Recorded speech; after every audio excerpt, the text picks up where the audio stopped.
Chapter 456. Do you know why they are looking for me? They want the Luo family's support. They want me to talk to my grandfather.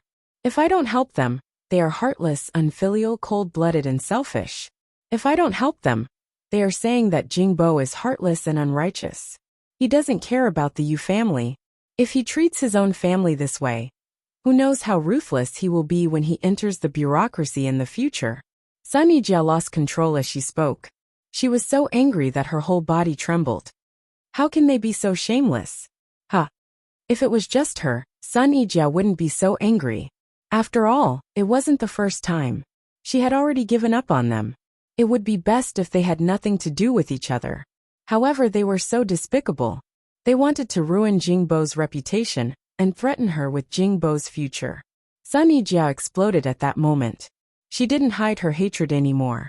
At that moment, she really wanted to kill them with her own hands. How could they be her family?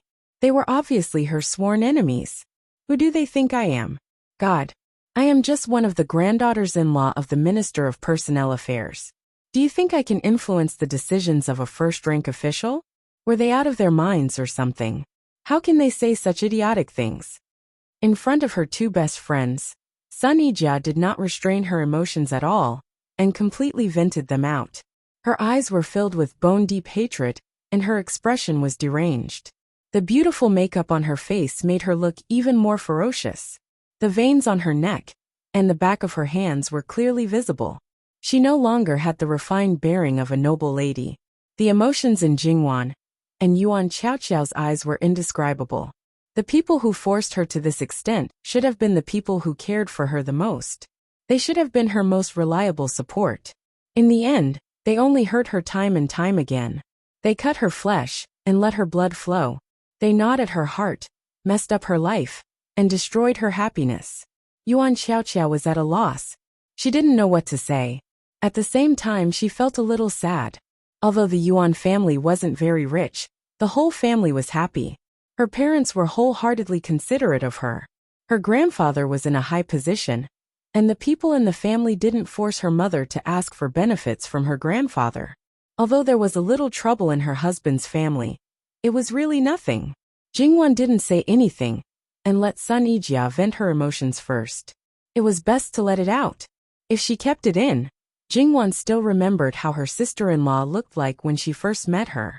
She was the most beautiful flower, but inside, she had already withered without any vitality. It was heartbreaking to look at her. Jingwan was very clear that although the Luo family didn't have any opinions about her sister-in-law, and the elders were very good to her, if Ding General Manor kept making trouble like this, even if it wasn't her fault gradually, they would have a bad opinion of her. This was human nature. No matter how deep the love was, it couldn't stand the torment. However, Jingwan thought more in her heart. Because her grandfather was unmoved by force and persuasion, no one could do anything to him. Sun Yijia was like an abandoned child to Ding General Manor. The relationship between the two families existed in name only. Everyone was happy and relaxed. But now Ding General Manor suddenly came to her door. What was the reason? Was it really so difficult for Prince Kang's side without the Empress? The Empress was ambitious, but she shouldn't be so weak in control.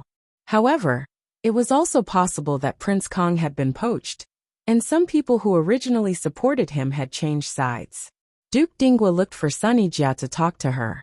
It did seem very stupid, but it wasn't very thorough, because rather than threatening Sun Yijia, it was better to say that he was threatening Luo Peishan.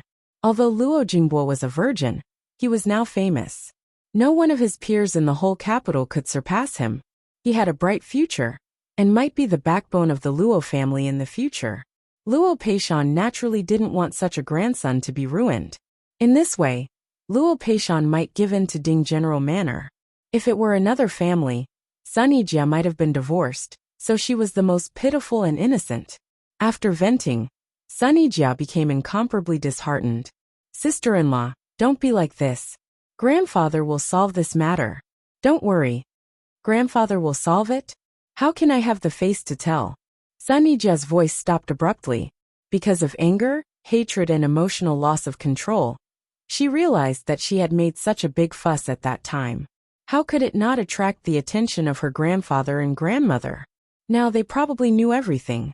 Yes, her father didn't stop her at all at that time. He didn't use his father's identity to suppress her. He just looked a little angry. It turned out that he did it on purpose with such an idea. Sanijia twitched the corners of her mouth and showed an extremely ugly smile. She was even a little discouraged. So what if she was born in a noble family? Such a family, such a family. So what if she was lucky and happy? Such a family, such a family. Sooner or later, everything would be destroyed. In fact, Sunijia's matter could be completely solved. But it was very difficult, and even impossible to do so. They didn't know how to comfort her, and the atmosphere fell into silence. A maid from the Luo family hurried over. Princess consort, third young madam, great aunt. Someone from the palace said that the emperor has bestowed something. Master asked us to go to the front to receive the imperial edict. Although the maid was a little out of breath, her tone and expression were full of excitement. This news made Sunijia's depressed mood slightly better. The three of them looked at each other. Although it was a little strange that the emperor had bestowed something on Sister Xian's first birthday, it still made sense if they wanted to explain. When they arrived, almost everyone in the residence was present. Jingwan walked straight to Li Hongyuan, who was at the front, and squatted down. Your Highness. Li Hongyuan, who was originally a little lazy, didn't say anything and reached out to help her up. The eunuch who came to announce the imperial edict saw this and hurriedly bowed to pay his respects. He was very respectful. Jingwan smiled faintly and nodded. Everyone was present, and everyone knelt together to receive the imperial edict. From the imperial edict, it could be seen that this time, rather than saying that it was for Sister Xian, it was better to say that it was for Luo Jinghua. It made people feel baffled and unable to make sense of it. However, Jingwan and Li Hongyuan looked at each other and understood that it was because of that portrait of the imperial Gui Fei. Because of the birth of Luo Jinghua's meticulous brushwork, that painting was born. It's just that Jingwan wanted to roll her eyes. This reaction arc was a bit too long. After all, when the Yellow Emperor wanted to reward someone, he could casually find a reason. If there was no reason, there was no problem. It was up to him to be happy. Therefore, at this time, it made people feel baffled. However, since Jin Qinhuang said that it was fine and Luo Shangshu also received it as a matter of course, everyone didn't take it seriously. Only Sunijia had something on her mind. She felt that she had let down the elders of the Luo family, especially the head of the family, Luo Peishan. She brought trouble to him. At the same time, she was perturbed and worried that the peace and happiness of the past would be gone forever. Jingwan couldn't bear to watch anymore. She pulled on old Madame Luo's arm and gently pushed it. She pouted at Sunijia. Yua. Old Madame Luo was also helpless. Seeing Sunijia like that, she sighed and waved at her. Sunijia took half a beat to react. She hurriedly walked over. Grandmother. Old Madame Luo patted her hand. It's okay, don't think too much. Today is Sister Xian's birthday. As a mother, you have a worried face. If the child sees it, wouldn't she be affected? Sunijia's tears fell and she hurriedly wiped them away with a handkerchief. Grandmother. Okay, you young people talk. Old Madame Luo went back to the rear courtyard. Jingwan smiled and winked at Sunijia. Sunijia didn't know how to thank Jingwan. She knew very well in her heart that the Luo family had accepted her so well from the beginning. It was all because of little sister Wan. Until now, little sister Wan had always been helping her. Let's go, let's go. Jingwan pulled Sunijia and went straight to the rear courtyard. Li Hongyuan watched as Jingwan left again. She had no intention of leaving the Luo family and returning to the prince's estate. He frowned, but in the end he didn't stop her. He also knew that Jingwan had deep feelings for her maiden family. Forget it, it wasn't easy for her to come back even once. However, Jingwan wouldn't really leave Li Hongyuan alone. If she left him alone for too long, he might fall ill again. After staying for 2 hours, Jingwan went to say goodbye to old Madame Luo. Coincidentally, Madame Zhang was also there. She seemed to be talking about her younger sister's marriage. That younger sister was only 1 year younger than her. It was indeed time for her to find a husband. Wan, you're here. Just in time, come and listen. Old Madame Luo waved at Jingwan. There were indeed a lot of people who wanted to marry Luo Jingyu. However, they were all aiming for the Luo family's power.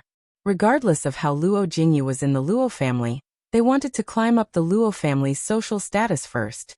In any case, they would have to marry a wife. With the Luo family's style, even if it was a concubine's daughter, it wouldn't be too bad. No matter how they looked at it, they wouldn't lose out. The previous candidates weren't very satisfactory. It's just that today, the Xie family wants to arrange a marriage. The Xie family? Since her grandmother directly said the Xie family, there wouldn't be a second choice aside from the aristocratic Xie family. Which son of the Xie family is it? Based on her understanding of her grandmother, she definitely wouldn't just take a fancy to the Xie family. She should have taken a fancy to the son of the Xie family, who was going to marry into the Luo family. Naturally, she was curious about who the other party was. However, for such an aristocratic family to marry into the Luo family, it probably wouldn't be a very important person. Although it wasn't like the previous dynasty, the status of aristocratic families was very high. Ordinary sons of concubines had to be picky, and those sons of the first wife wouldn't marry the concubine's daughter of an official's family. https://www.bicken.com/11/11807/102295887. HTML. We will deal with it as soon as possible. After reporting, please wait patiently and refresh the page. Please remember the domain name of this book: www.bicken.com. Mobile version reading website: www.bicken.com. Chapter 457. You know, it was Xie Renhui who entered the Honglu temple because of you. Jingwan was surprised. Then she thought about it and felt that it was reasonable. The Honglu temple was in charge of foreign guests. Under normal circumstances, it was difficult for them to achieve much. However, when envoys from other countries came or went, the Honglu temple would play a very important role. People who were proficient in the languages of other countries and foreign countries were indispensable. Xie Renhui, from the letter of credence to the reception of the envoys from other countries, and even the friendly diplomatic relations at the end, had picked out the language traps set by some people with ulterior motives more than once. As a result, the Qi Yuan was always in an invincible position. Therefore, his contributions were not small. When the envoys left, Emperor Lu Qingdi was very happy. Then he did not jump 3 times in a row, but 5 times in a row. There were also other rewards. Xie Renhui was still not prominent in the entire officialdom. However, no one who entered the officialdom at the same time as him, including his elder brother, who was the top scholar. Xie Renhui was born of a concubine, so he thought that he had the blood of a different clan. Even if his official mother did not treat him harshly, he was still a nobody in the Xie clan.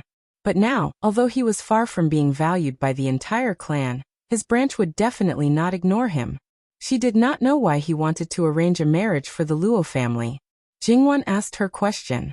He didn't say anything specific. Besides, it was Xie Renhui's official mother who asked your mother. Don't you know what kind of person your mother is? Even if other people had a deeper meaning, she would not be able to understand.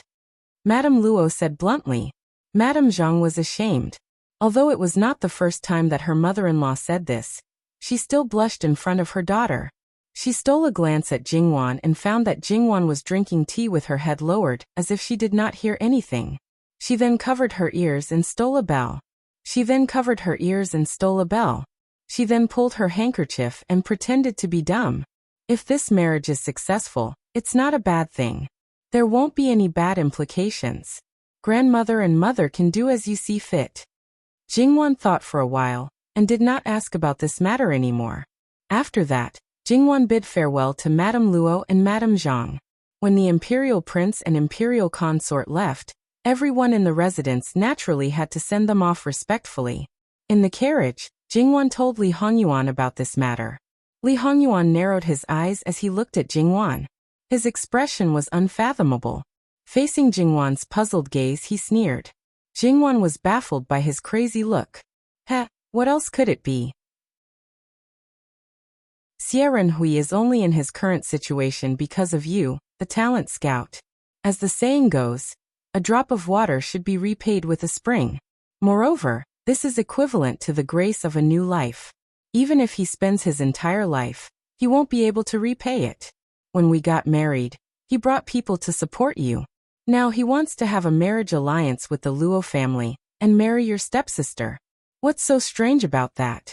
Don't forget that because of you, your stepsister's reputation has been greatly affected. She has to bear the brunt of the marriage.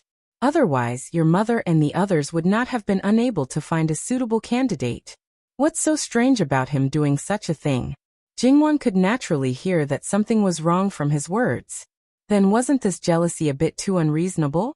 However, knowing that he was unreasonable, Jingwan naturally did not lower herself to his level. Otherwise, this vinegar jar could turn into a vinegar jar in seconds. If there was more vinegar, it could drown her. Jingwan lazily leaned on him. What he thinks has nothing to do with me. As long as it doesn't have any negative impact on you and the Luo family, I naturally don't care about this kind of thing. Li Hongyuan's expression eased a little. After returning to the prince's residence, they continued to live leisurely. However, the next day, there was shocking news from Duke Dinggua's mansion.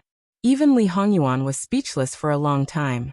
It was because old Madame Sun, who had been living in seclusion, suddenly walked out of her courtyard and adopted Sun Yilin, leaving no room for discussion.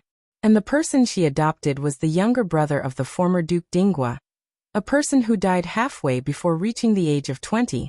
It should be known that she had never thought of adopting a son for him, but now she adopted a grandson for him. What was even more incredible was that Sun Yijia was also adopted by Sun Yilin. That was to say, his biological father became his uncle. As his uncle, his relationship with Sun Yilin and Sun Yijia naturally became much weaker. If Duke Dinggua asked Sun Yijia to do something again, it would be completely untenable. Old Madame Sun's move could be said to be cutting the firewood from under the cauldron. She used another way to cut off her relationship with Duke Dinggua's mansion without hurting Sun Yijia and her child. There could only be one word to describe it: ruthless. Jingwan was a little stunned for a time. Sure enough, she didn't make a move, but once she made a move, it was like a thunderbolt.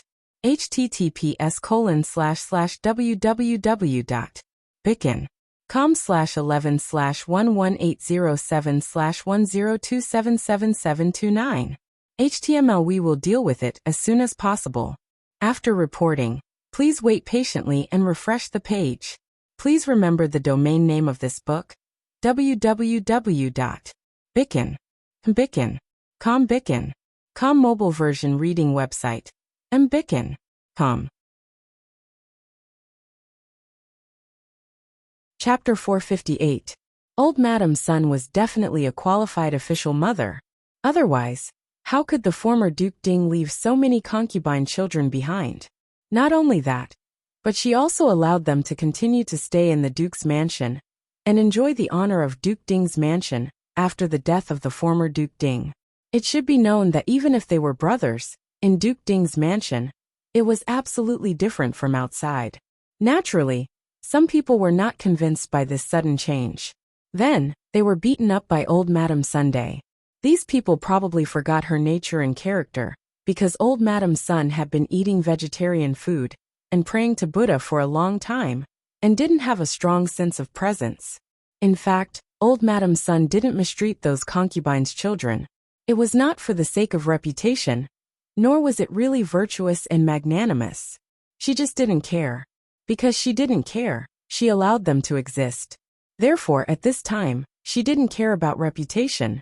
Moreover, after the death of the head of the family, it was normal to separate the concubines' children. No one could blame her for this. Duke Ding wanted to say something, but before he could say anything, he was hit by old Madame Sun's cane. Many of his descendants were watching from the side. However, in the face of old Madame Sun's cold eyes, Duke Ding could only tremble and kneel obediently. He swallowed the words of objection that were about to come out of his mouth. Looking at his useless appearance, old Madame Sun's face became colder. Sometimes she wondered if this son and the daughter in the palace had switched genders. If this idiot was half as stupid as his sister, Duke Ding's mansion would be more than this. As for the daughter, only half was left. If she didn't have the desire for power, Duke Ding's mansion wouldn't be like this. When it came to the adoption of Sun Yilin, the happiest person was his eldest brother, Sun Yibin. The joy in his eyes couldn't be suppressed. Old Madam Sun's cane, which was taller than a person, waved again. Judging from the strength, if she hadn't died for a long time, Sun Yibin's leg would have been broken directly. "You're worse than a beast." These few cold words seemed to carry the deepest malice. The complacency in Sun Yibin's eyes disappeared completely. His face was pale, his lips trembled, and his legs went soft. He also knelt on the ground. "Grandmother, shut up. I don't want to listen to your chatter. It's so annoying."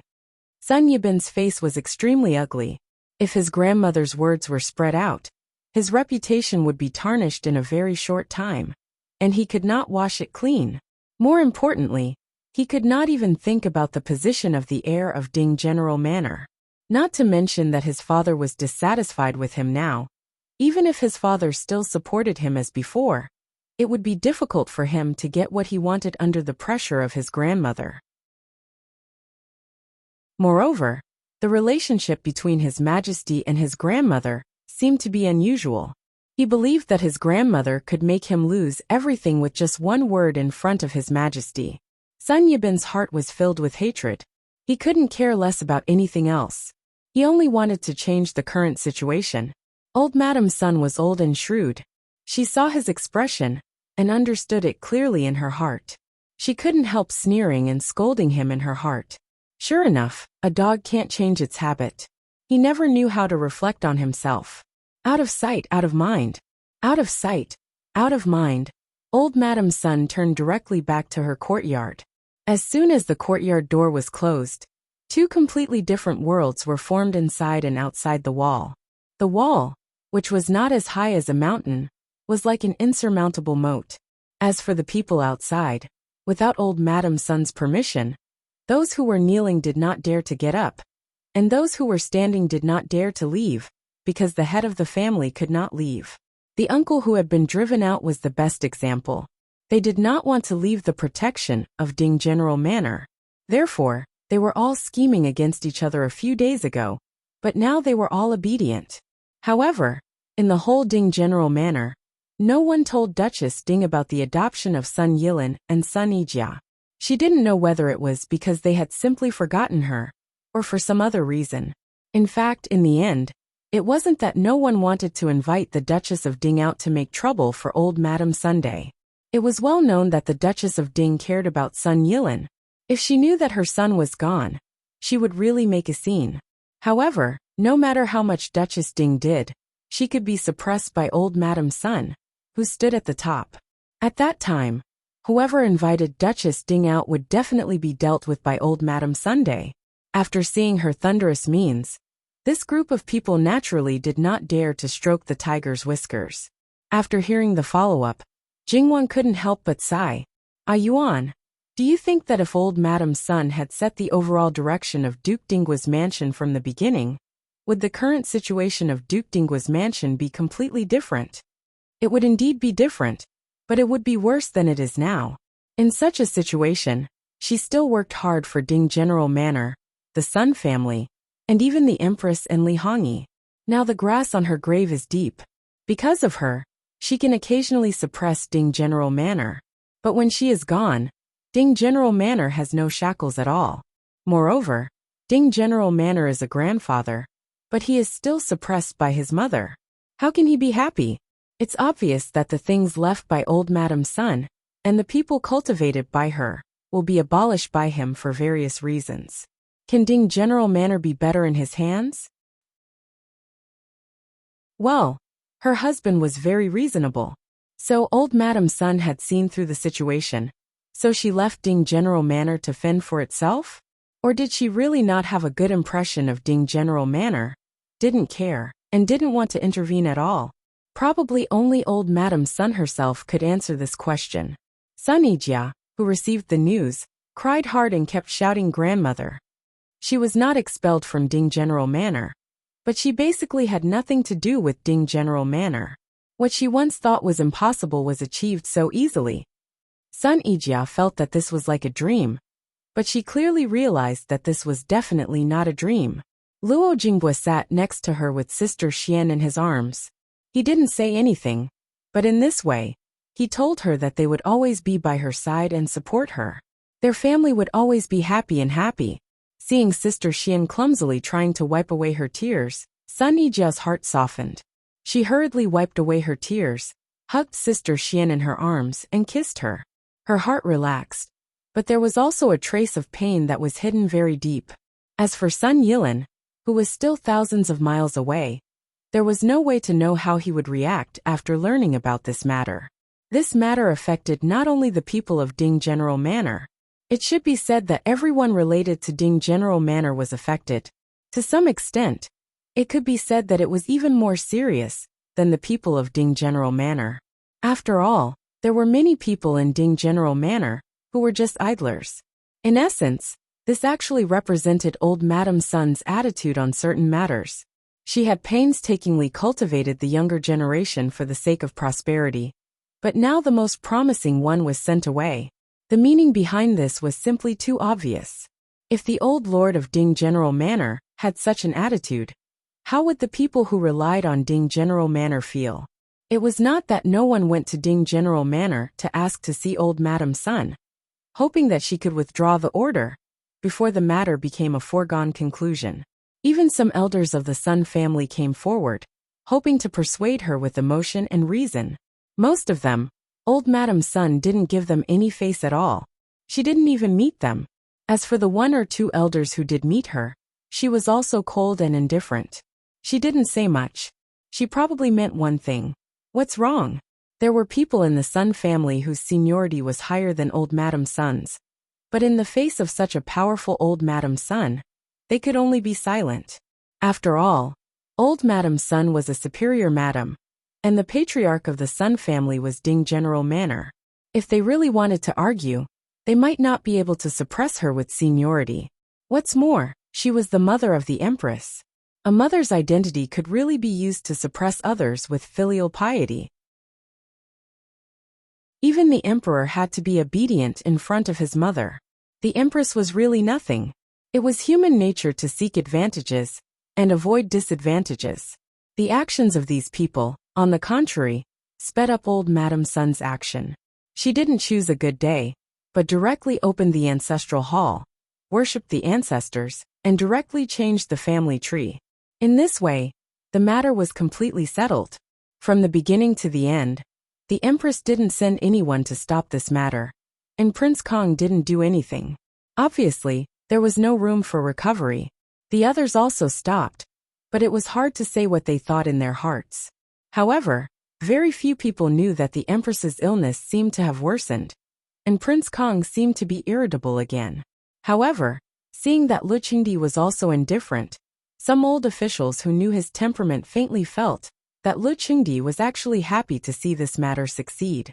Many people were affected, more people were gloating, and more people were not affected.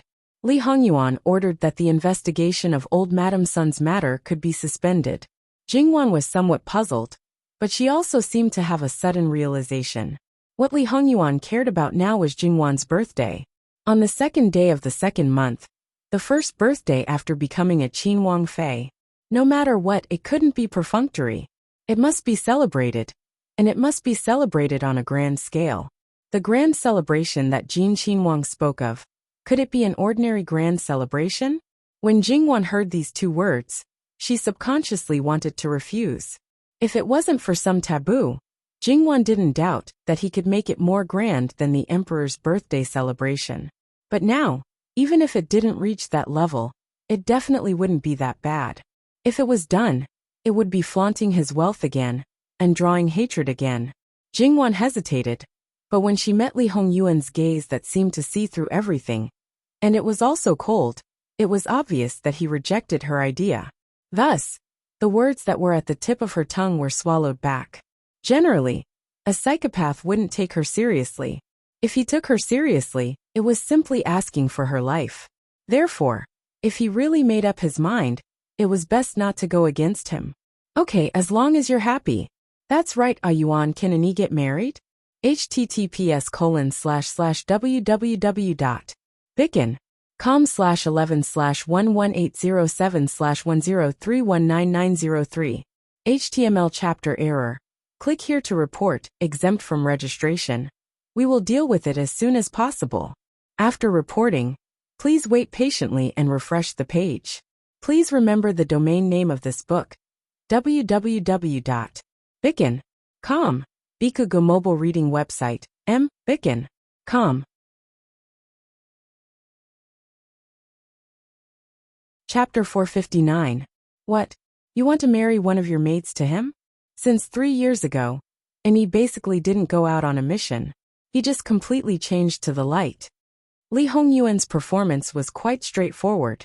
Anyway, he had a lot of people under his command. Even if it was a secret guard, it didn't have any impact if there was one less capable in E. His wife just wanted someone, how could he not give it to her? With Ngio as a precedent, it didn't matter even if his wife's maids chose husbands from the secret guards. Jingwan laughed. It's not like that. It's just that Yi's heart was moved.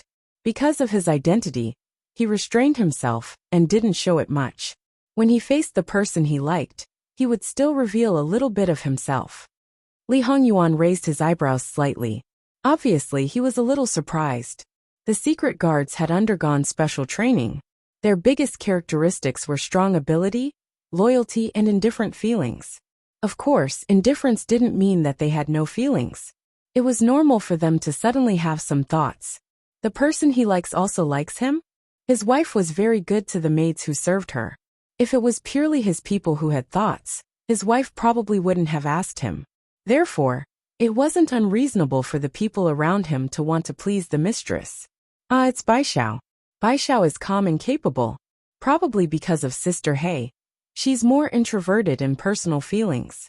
I thought that she would probably be the last to understand, or that she would need me to choose a marriage for her. It's best to solve it yourself. Li Hongyuan's tone was a little cold. Jingwan naturally understood what he meant. If he wanted her to worry about them, this man would be narrow-minded again. Maybe he wouldn't treat those maids who were originally afraid of him with disdain.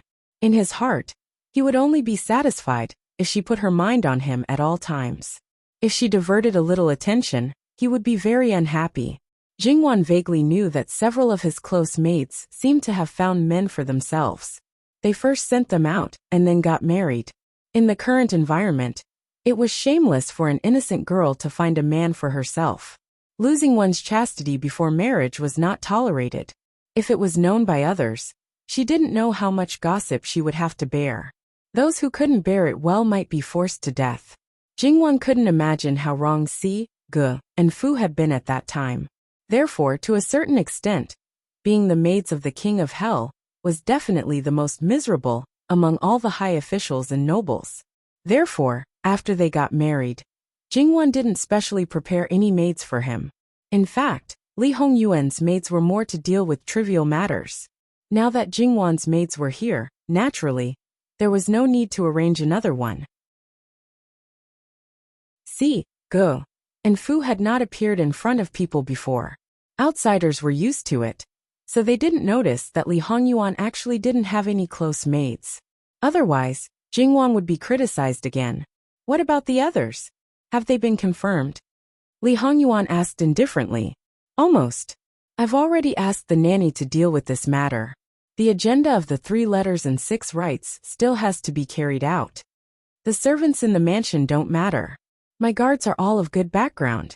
As for the secret guards, they don't have any status at all. Li Hongyuan reminded her. Good and bad people shouldn't intermarry. If they were chosen, they still had to consider the issue of household registration. Did he still need to say this kind of thing? Even if she didn't notice, wasn't there still the nanny and the others? Jingwan glanced at Li Hongyuan. How much did he dislike the beautiful maidens by her side? After they get married, they will still serve by my side. Even if they won't be by my side all the time like before.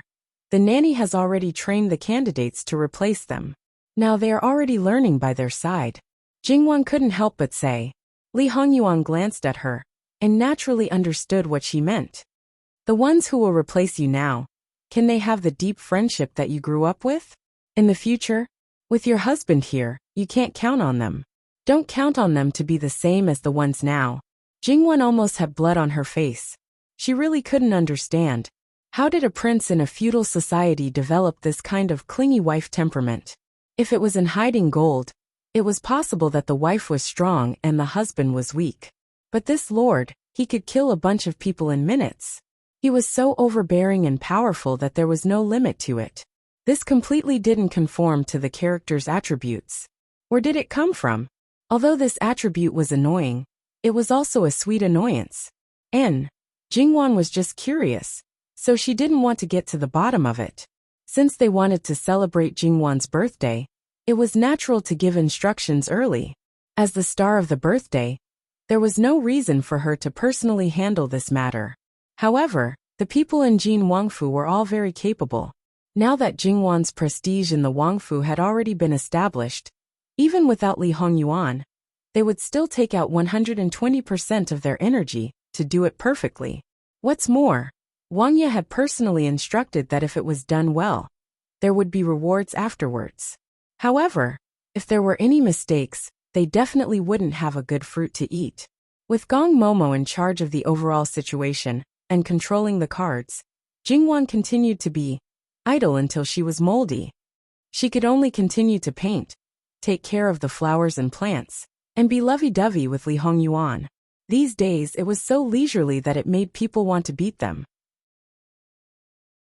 The Wangfu's invitation was also sent out early.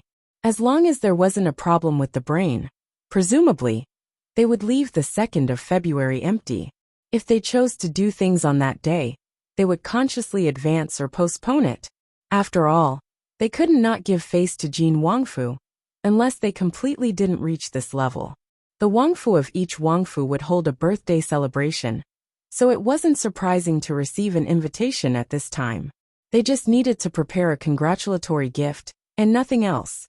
The surreal painting that Jingwan painted for Li Hongyuan was finally completed. Perhaps she really spent too much energy on it, but in the end, it basically achieved the effect that Jingwan wanted. Although it didn't reach the level of a photograph, it was infinitely close. However, if such a painting was framed with paper, it seemed a little out of place. When Jingwan was thinking about what material to use for the picture frame, someone came to the fu from outside. Zhou Shuang was having a seizure, but it was a difficult labor.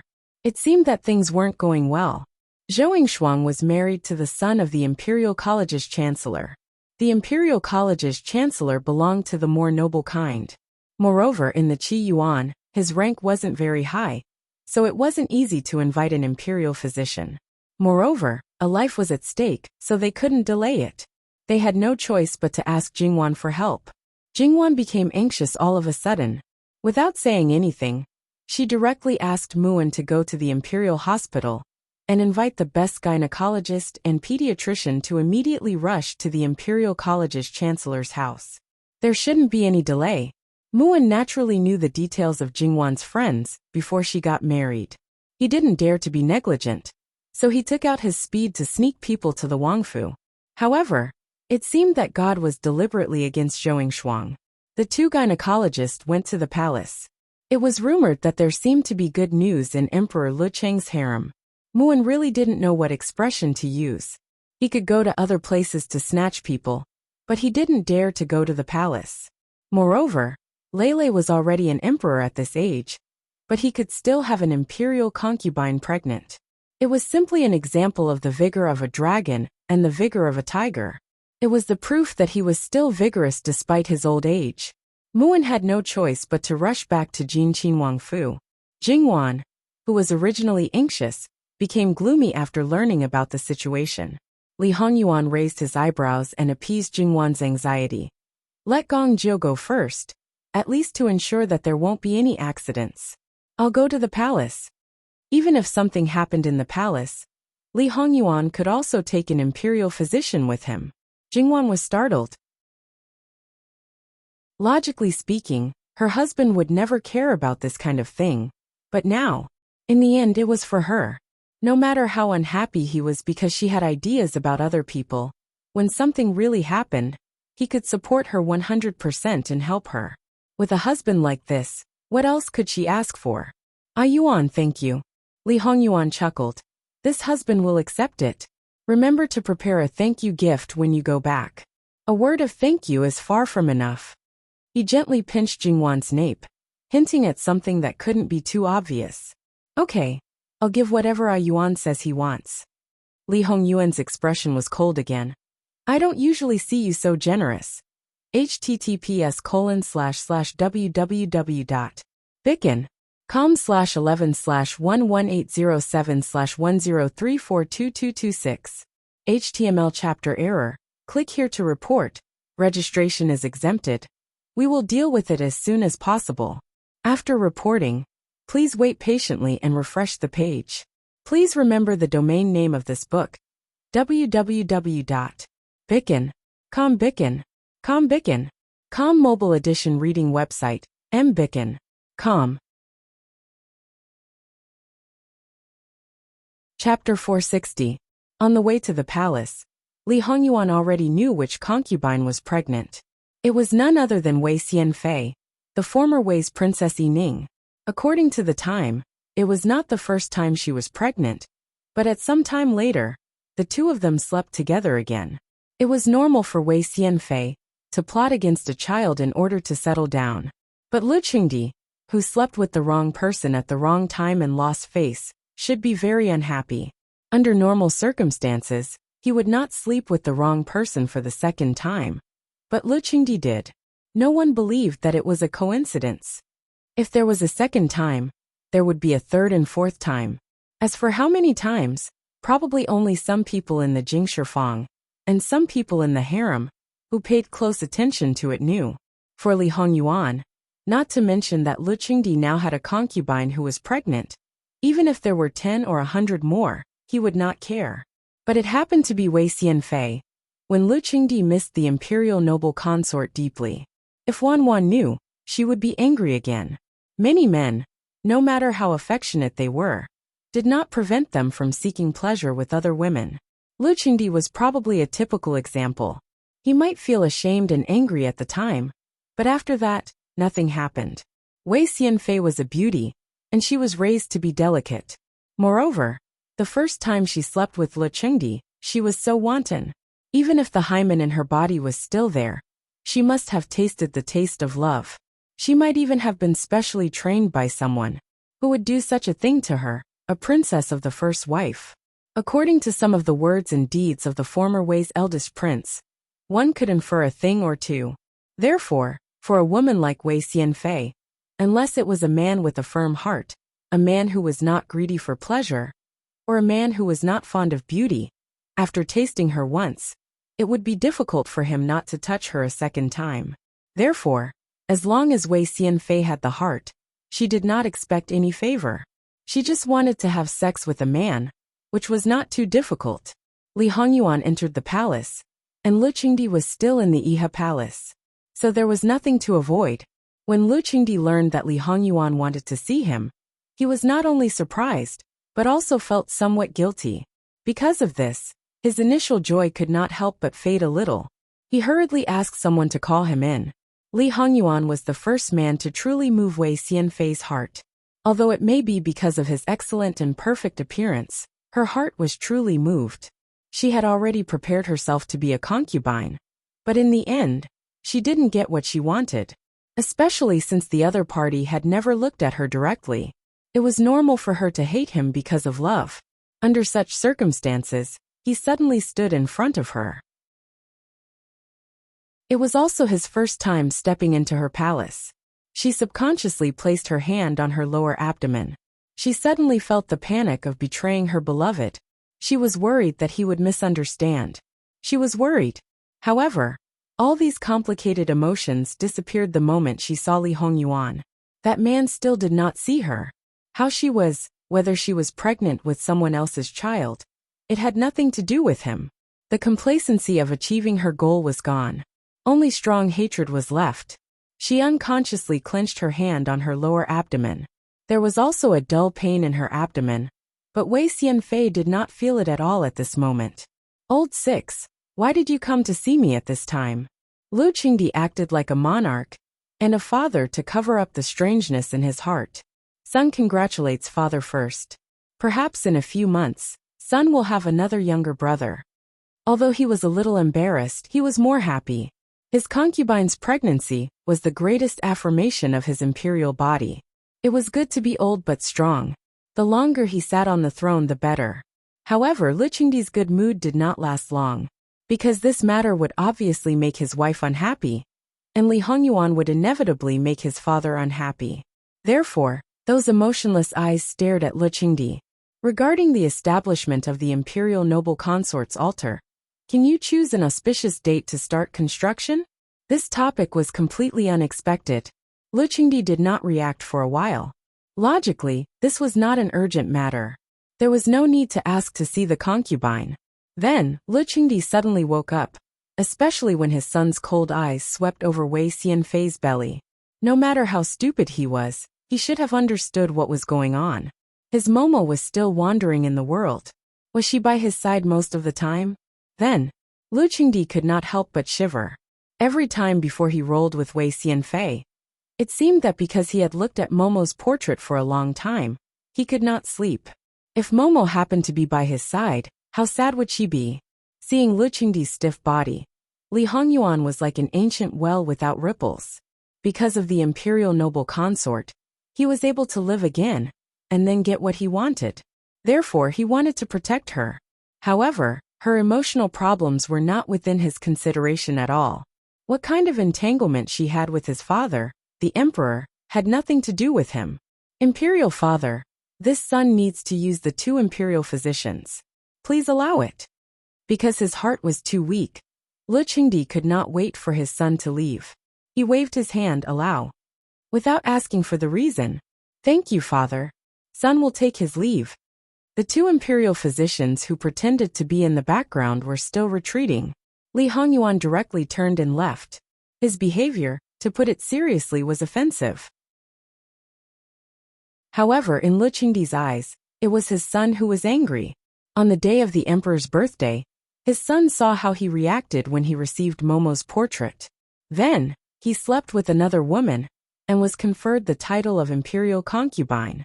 His son must be unhappy now. Li Hongyuan took people out of the palace.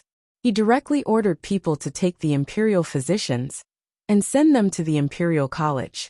As for what would happen to the 2 imperial physicians, sorry, but don't expect the living king of hell to care. Li Hongyuan returned to the palace. Jingwan was anxiously waiting for him. When she saw Li Hongyuan, she hurried to greet him. Ah Yuan, how is it? If it were not for her status, she would have rushed over personally. In fact, it was not that she could not go. However, if she went, not only would she not be able to help, but that family would also be busy serving her. That would be purely adding to the trouble. The imperial physicians have sent it over. What could be done had been done. Next, they could only wait for the results. Seeing that Jingwan could not sit still, Li Hongyuan's expression was a little gloomy. However, he could not flare up now. He sent people over to report immediately when the results were out. However, they waited for nearly 24 hours. This night, Jingwan did not sleep well. Of course, she was not the only one who did not sleep well. She did not sleep well, so Li Hongyuan naturally followed. His face could not be any darker. Then the news finally came. The child was finally born, but the mother's body was bleeding profusely. She was saved, but her vitality was greatly damaged. It would be impossible for her to recover in a short time. Moreover, she was afraid that she could not give birth again. Moreover, the child was restrained in the mother's body for too long, which was not good. It was not known whether the child could survive.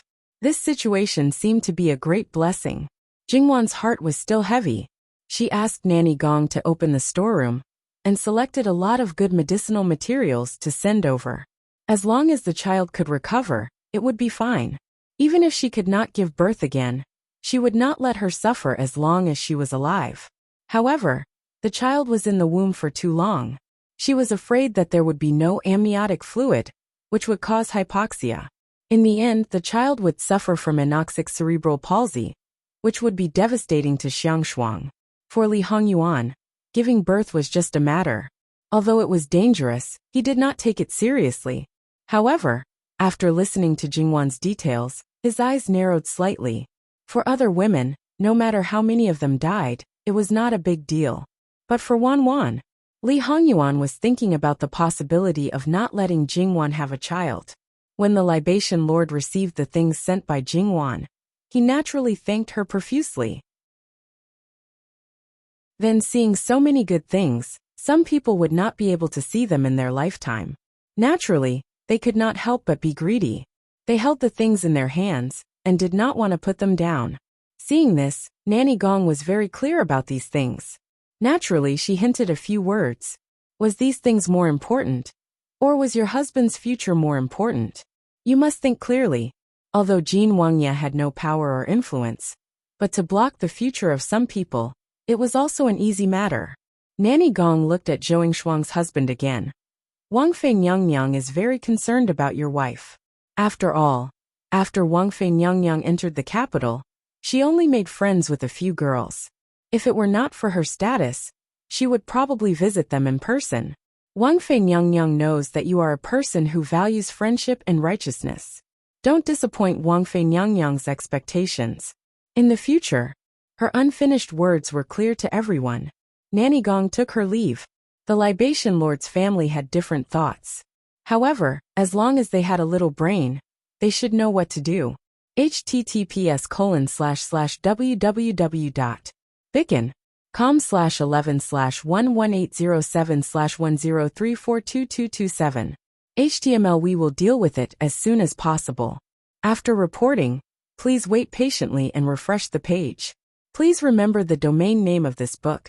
www.bicken.com. Bicken.com mobile version reading website. mbicken.com. Chapter 461. In reality, Jingwan had indeed suffered a lot. She had toiled for an entire night, and then spent the entire day lying in bed listlessly. Her small eyes were like knives, flying towards Li Hongyuan's body. However, a certain person's skin was too thick and his body's defense was too high. Not only was he not affected at all, he even looked refreshed. Jingwan even suspected that he was like a demon who plucked yin to nourish yang. His complexion was unbelievably good, just like that human-shaped medicine that made people's legs go soft. Originally, the maidservants by her side had never had any thoughts about him. But at this time, they couldn't help but blush and quickly scram even further away. Jingwan sometimes really wanted to say that it was a good thing that he had restrained himself outside. Otherwise, who knew how many hearts would have been broken, and how many girls would have done shameless things. Sometimes she would feel sweet in her heart, but then she thought about how her waist was about to be broken, and her legs were like noodles.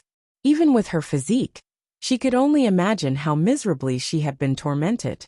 Because of this, her heart was filled with despair. Li Hongyuan sat on the bedside and looked at Jingwan, whose entire body was covered by the blanket. Only the top of her head could be seen. He reached out to pull the blanket away, but Jingwan held it tightly and said in a low muffled voice, "Scram. Scram as far away as your heart can. This princess doesn't want to see you right now." Li Hongyuan slightly raised his eyebrows and curled his lips into a smile. "Scram as far away as my heart can? But this husband's heart is with Wanwan. Wanwan's meaning. Are you inviting this husband to scram on top of you? Did he have to be so vulgar?" Jingwan almost vomited blood. She was really too inexperienced. When facing this person, whether it was dissing him or flirting with him, she would always lose miserably in the end. If she ever won, it was definitely because the other party had let her win. Moreover, no matter what kind of opening it was, it would always end in a certain color. Probably not many people could cultivate such a skill. Li Hongyuan reached out to pull the quilt on Jingwan's head again, but he still couldn't pull it down. Li Hongyuan wasn't annoyed at all. He held his chin and said calmly, "Look, Wanwan is still so energetic. Can I continue to do something? After all, she is my wife, and I have to take care of her more or less. However, if my wife doesn't need it, then I don't have to worry too much, right?" Jingwan immediately lifted the quilt, revealing her naked body. Her fair skin looked a little pitiful, but it also revealed her boundless lust. Her decadent look caused a certain snake-like beast to become restless again. However, Jingwan was completely like a dead fish. She was listless and did not realize it for a moment. Her gaze was still courting disaster and landed on a certain beast's unspeakable part. Can you still get hard? Before she could finish her sentence, Jingwan was slapped in the face. It was the middle of winter, and there were several layers of clothes. They were thick to begin with, and there was an obvious bulge in that area. Jingwan looked up in shock. Are you really human?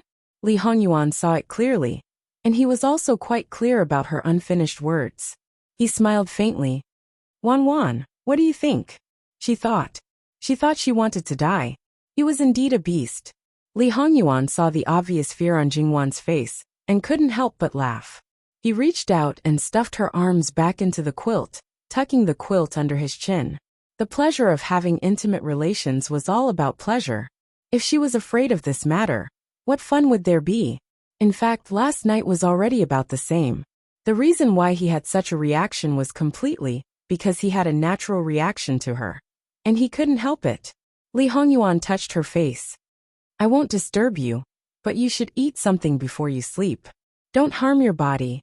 Jingwan obviously breathed a sigh of relief, and the words "that's good" were clearly written in her eyes. Do you have something to do today? Although he usually tidied up very carefully in the prince's residence. I still need to make the final arrangements for the imperial noble consort. I'm going to write a memorial and submit it. Jingwan nodded. Have you already decided on the start date? I've already sent people to look at it. It's estimated that Imperial Father's people will look at the date on that day. However, I'm afraid that someone will make things difficult, and the date might be brought forward. Speaking of this, Li Hongyuan's eyes seemed to be covered with black fog. Brought forward? If it was a good date, someone should look at the earlier date. However, even if the person who made things difficult wanted to bring forward the date, they wouldn't choose a bad date. They wouldn't be able to get past Luqingdi. Her mind raced. The date brought forward is the 2nd of the 2nd month? Li Hongyuan nodded slightly. Knowing what he was worried about, Jingwan smiled indifferently. The 2nd of the 2nd month is fine. It's not a big deal. What I'm worried about is whether the time will be a little rushed. It's fine if the location is close to the capital. But if it's far away, when the imperial edict is issued, the local government will have to make preparations. If someone makes a move, it might cause resentment among the people. We already know the location. Don't worry, the situation will be under control. However, if they disturb your birthday, it will be unforgivable. It was the first time for Li Hongyuan to celebrate his wife's birthday. If it went wrong, it would arouse Li Hongyuan's anger. Jingwan secretly lit a candle for some people in her heart. Good luck to them. After that, Li Hongyuan watched Jingwan eat something and went to do his own things. Jingwan went back to bed and slept. As Li Hongyuan expected, the start date of the altar was set on the 2nd of the 2nd month. It was only his daughter-in-law's birthday. In Luqingdi's eyes, it was naturally not as important as the imperial noble consort. Besides, in his opinion, these two things were not related at all. The imperial edict was sent to various places immediately. Fortunately, the people of the Ministry of Works had already gone to various places and made preparations. Otherwise, it would really be a mess. Originally, although there were rumors among the people that the imperial noble consort was the fairy of the 9th heaven, it had nothing to do with them. Could they let the people have enough to eat and wear? One of the laborers in the family was transferred to do manual labor. This manual labor was outside of the normal manual labor. How could people be happy? However, when they finally heard the news, it was really a pleasant surprise. Although it was a manual labor in name, it turned out that they would be paid. Moreover, it was 3 times the pay. Not only that, they would have 3 meals a day, 2 of which were dry and full. There was also fat meat. For many people, they might not even see a bit of meat in a month. Many people never knew what it felt like to have a full stomach. This was like a pie falling from the sky. Moreover, it was clearly written on the imperial edict. Therefore, they did not have to worry about the government acting one way and doing another. In this way, the people who were originally complaining all rushed forward. After all, many families had more than one able-bodied laborer. Even if they didn't want to be paid, they were very willing to do it based on the daily meals. Unfortunately, this time, the people of the government became serious. They didn't need to be fierce. Each family only had one able-bodied laborer, and they didn't want him. This time, between brothers, between father and son, they all started to fight for this quota. The people who originally wanted to cause unrest all thought that Li Hongyuan was too cunning. They beat their chests and stamped their feet. Before they were done being angry, they started to sneer when they found out about this situation. Jin Qinhuang caused discord between father and son and brothers. If it was serious, it could even cause someone to die. Even if there was no such thing, they could also do this kind of thing. So this kind of shit, they didn't believe that Jin Qinhuang could still clean it up. However, these people couldn't laugh for long. However, the next day the government issued another notice. Father and son choose the son, brothers choose the elder. If they schemed against each other because of this matter, once found out, they would be invited to stay in prison for a few days. Moreover, if there was a similar matter in the imperial court in the future, the family would no longer have the chance. Subsequently, several examples were caught in various places. For ordinary people, prison was definitely one of the most taboo places. If they went in, no matter what the reason was, their reputation would be ruined. They would be spurned and unable to raise their heads. Therefore, the effect was very good. Even if they were unconvinced in their hearts, at most, they could only talk about it with their mouths and didn't dare to do anything. Lu Qingdi, who had been a little nervous about this matter, breathed a sigh of relief after he learned about the situation in various places. Although it was for the sake of his most beloved woman, he didn't want to be a fatuous emperor. However, Lu Qingdi had mixed feelings about his son, who had presented the memorial and considered the matter thoroughly. His son had always done things beautifully.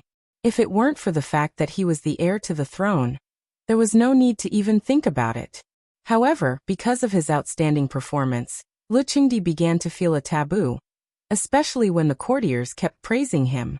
He didn't want his sixth brother to have thoughts that he shouldn't have because of this. That's right. Recently, there were many people praising Li Hongyuan. His momentum had greatly surpassed that of all the other princes. Now that things had developed to this point, who would believe that there was nothing fishy about it? Li Hongyuan hadn't been to the imperial court all this time, but he knew the details of this matter. Jingwan also knew about it.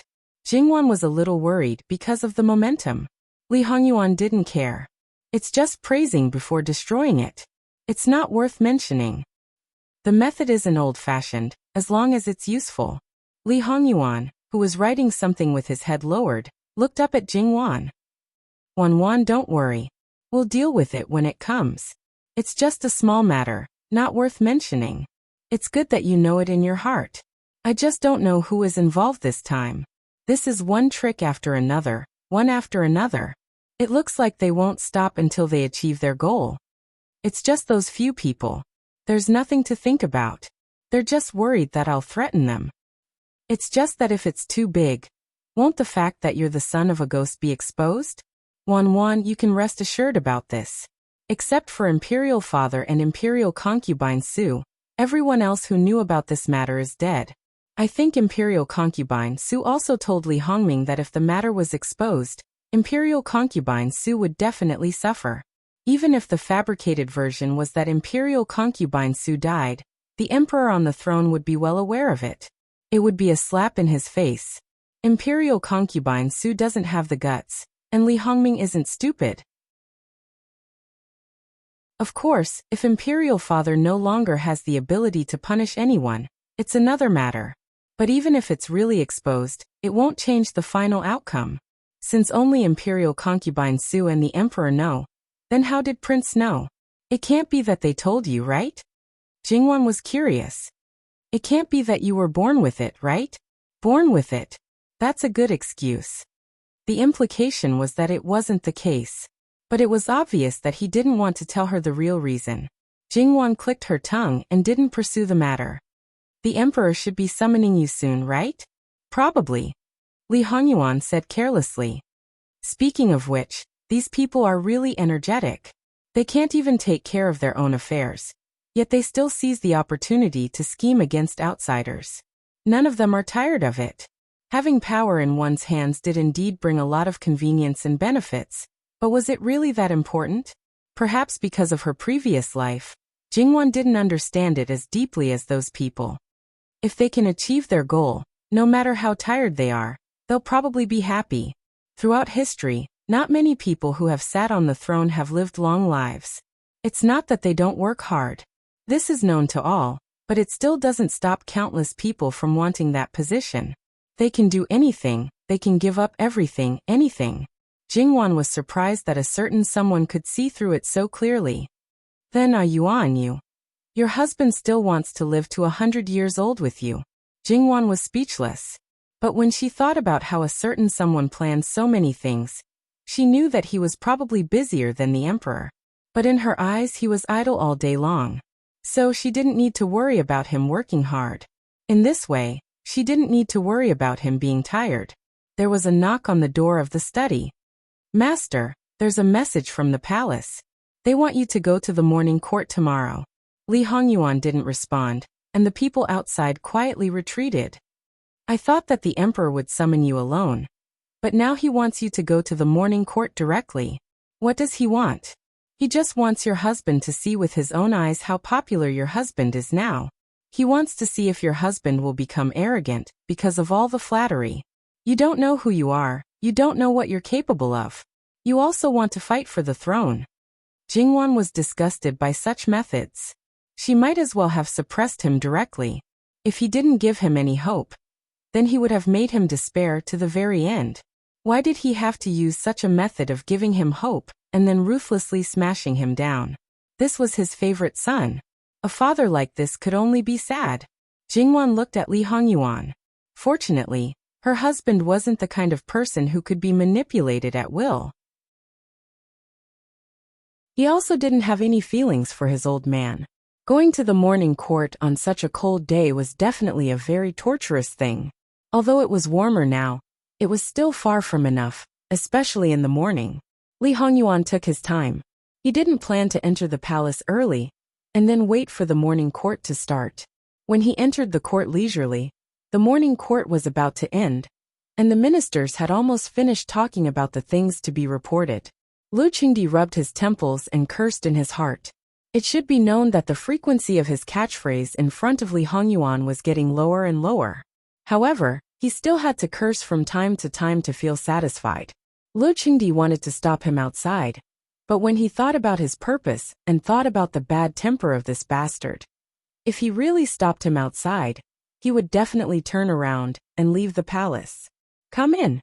Li Hongyuan, dressed in the imperial robe of a prince, came in unhurriedly. He was handsome and elegant. No one could compare with his appearance. Every time he did this, people would sigh in their hearts. How could there be such a perfect person in the world?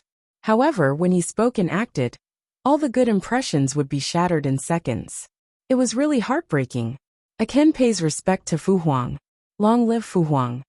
No need for formalities. Lu Qingdi was a bit weak. Compared to others, his feelings were the deepest. On one hand, he was gratified, and on the other hand, he was distressed. On the other hand, he hoped that he would be outstanding, and on the other hand, he was afraid that he would covet the throne. Lu Qingdi naturally praised his son as well, saying that he did a good job in building the altar for the imperial Guifei. As soon as his voice fell, the ministers echoed one after another, praising Li Hongyuan as if he was rare in the heavens, unparalleled on earth, a dragon steed and phoenix chick. It seemed that compared to him, everyone else was trash. First, this time's matter was indeed done well, and it wasn't an empty promise. Second, the money that was distributed all came from Jin Qinhuang Fu, but it was under the name of Lu Qing Emperor and the entire imperial court. Maybe they could even get some benefits from it. Third, they raised Jin Qinhuang high up. Now the emperor was afraid of these things. Once they were rejected by the emperor, then there was nothing to worry about. Therefore it was only a few words, but it was naturally exaggerated. Seeing that Lu Qingdi's face was obviously gloomy, some people thought that they had achieved their goal and spoke more energetically, but they didn't see their own master pinching people's faces. As the saying goes, Going too far is as bad as falling short. Lu Chengdi wasn't a fool. How could he not see the intention of these people? They didn't see that some of the ministers, whose expressions had changed slightly, didn't care at all. They even twirled their beards from time to time. Could it be that these people were also planted by Jin Qinhuang? It was just that these people were in the limelight for a while and forgot themselves. If they continued, they were afraid that Jin Qinhuang would be fine, but the others would suffer. Some of the people who held the right to speak hurriedly stood up and cut off their words. They also suppressed Li Hongyuan's reputation. And those people who were talking nonstop just now seemed to have reacted. Cold sweat faintly appeared on their heads. They quickly returned to their ranks, lowered their eyes, and didn't dare to speak again. Li Hongyuan, on the other hand, had the same expression from beginning to end. There wasn't the slightest bit of complacency from being flattered. Lu Qingdi faced Li Hongyuan. Lao Lu, this time's performance was excellent. Zhen wants to reward you. What do you want? Imperial Guifei is Urchin's birth mother. Doing something is what she should do. There is no need for Fu Huang to reward her. Those are two different things. What do you want? There's no harm in saying it. Fu Huang really wants to reward me? Golden mouth and jade words. Lu Qingdi said so, but his heart was somewhat anxious. He was really afraid that he would ask for an exorbitant price. After all, this evil creature had done things that he couldn't do. So, Fu Huang sent people to various places to find 100 kinds of exotic flowers and herbs for a kin. Don't alarm the local government, and don't disturb the common people. Li Hongyuan said lightly, sounding really impolite. Lu Qingdi's expression was a bit subtle. 100 kinds of flowers and herbs. It really wasn't a big deal. However, to be so considerate of the common people, this son wasn't he. Lu Qingdi's expression didn't change, but his heart was already full of twists and turns. Are you asking for this for your wife? Many people in the capital knew that Jingwan was good at and liked to raise flowers and plants. Even some important officials in the imperial court would fight for the flowers and plants in her hands. Is there anything wrong? Li Hongyuan was very indifferent. It's not that there's anything wrong, but you are a dignified prince. Every time you open your mouth, you talk about your wife. Have you ever considered other people's feelings?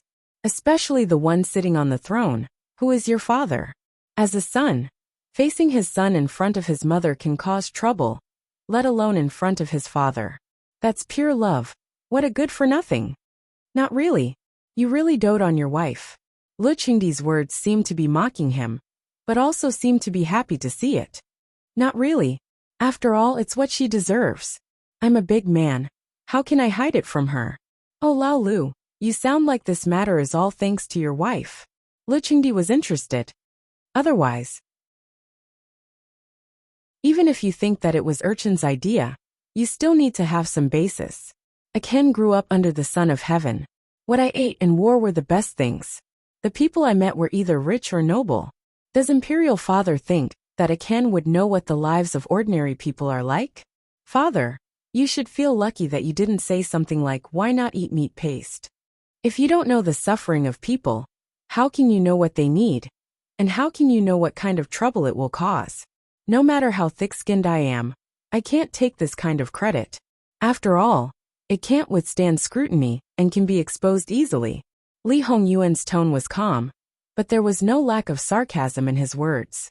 However, no one could say that he was wrong. Lu Qingdi was a little embarrassed. Well, he really didn't think of this before.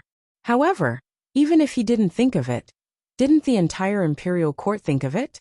In an instant, Lu Qingdi started a conspiracy theory again. I don't know what those people who keep flattering me are thinking. Are they going to jump out and accuse me of relying on women after I take credit for this? Hearing Li Hongyuan's words, Lu Qingdi felt more and more that this was the case. Therefore, he wanted to mess with Li Hongyuan but failed. He even got himself into trouble. It was a typical case of losing the wife and losing the soldiers. Your Highness, your words are too serious. Princess consort and you are husband and wife. Whether it's her credit or your idea, it's normal to take it on your head. After all, there are some things that a man can do but a woman can't. Elder Lu of the cabinet stood out and said unhurriedly, As soon as he said this, many people agreed with him. Li Hongyuan sneered. I'm sorry. I'm a man. I can't do this kind of thing. Besides, what's the use of this credit? It's for the sake of Princess Consort's mother-in-law who passed away, for the sake of my father and the imperial family's reputation, and for the sake of the people's lives. I don't want to make trouble.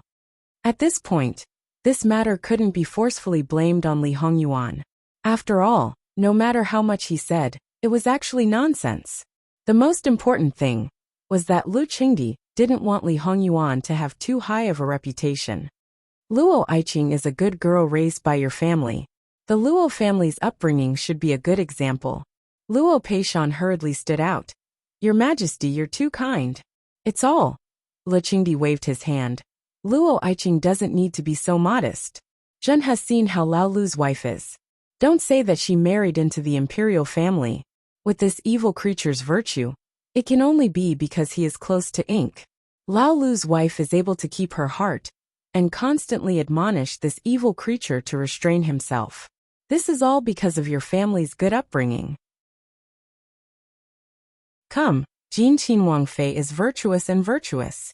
He fiercely praised her, not to be outdone by the praise that some court officials had given to Li Hongyuan. Then he bestowed a lot of things, and the flowers and plants that Li Hongyuan wanted were also granted.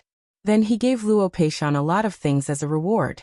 Smart people knew that Lu Qingdi was trying his best to exaggerate Jin Qinhuang Fei's contributions and weaken Jin Qinhuang Fei's reputation. After all, no matter how high a woman's reputation was, it would not stir up a storm in the whirlpool of power. At most, it would be the benefits that the emperor bestowed. Why would they care about that? In fact, this was also the purpose of the other princes' successive calculations. Although the process was different, but in the end it was all the same.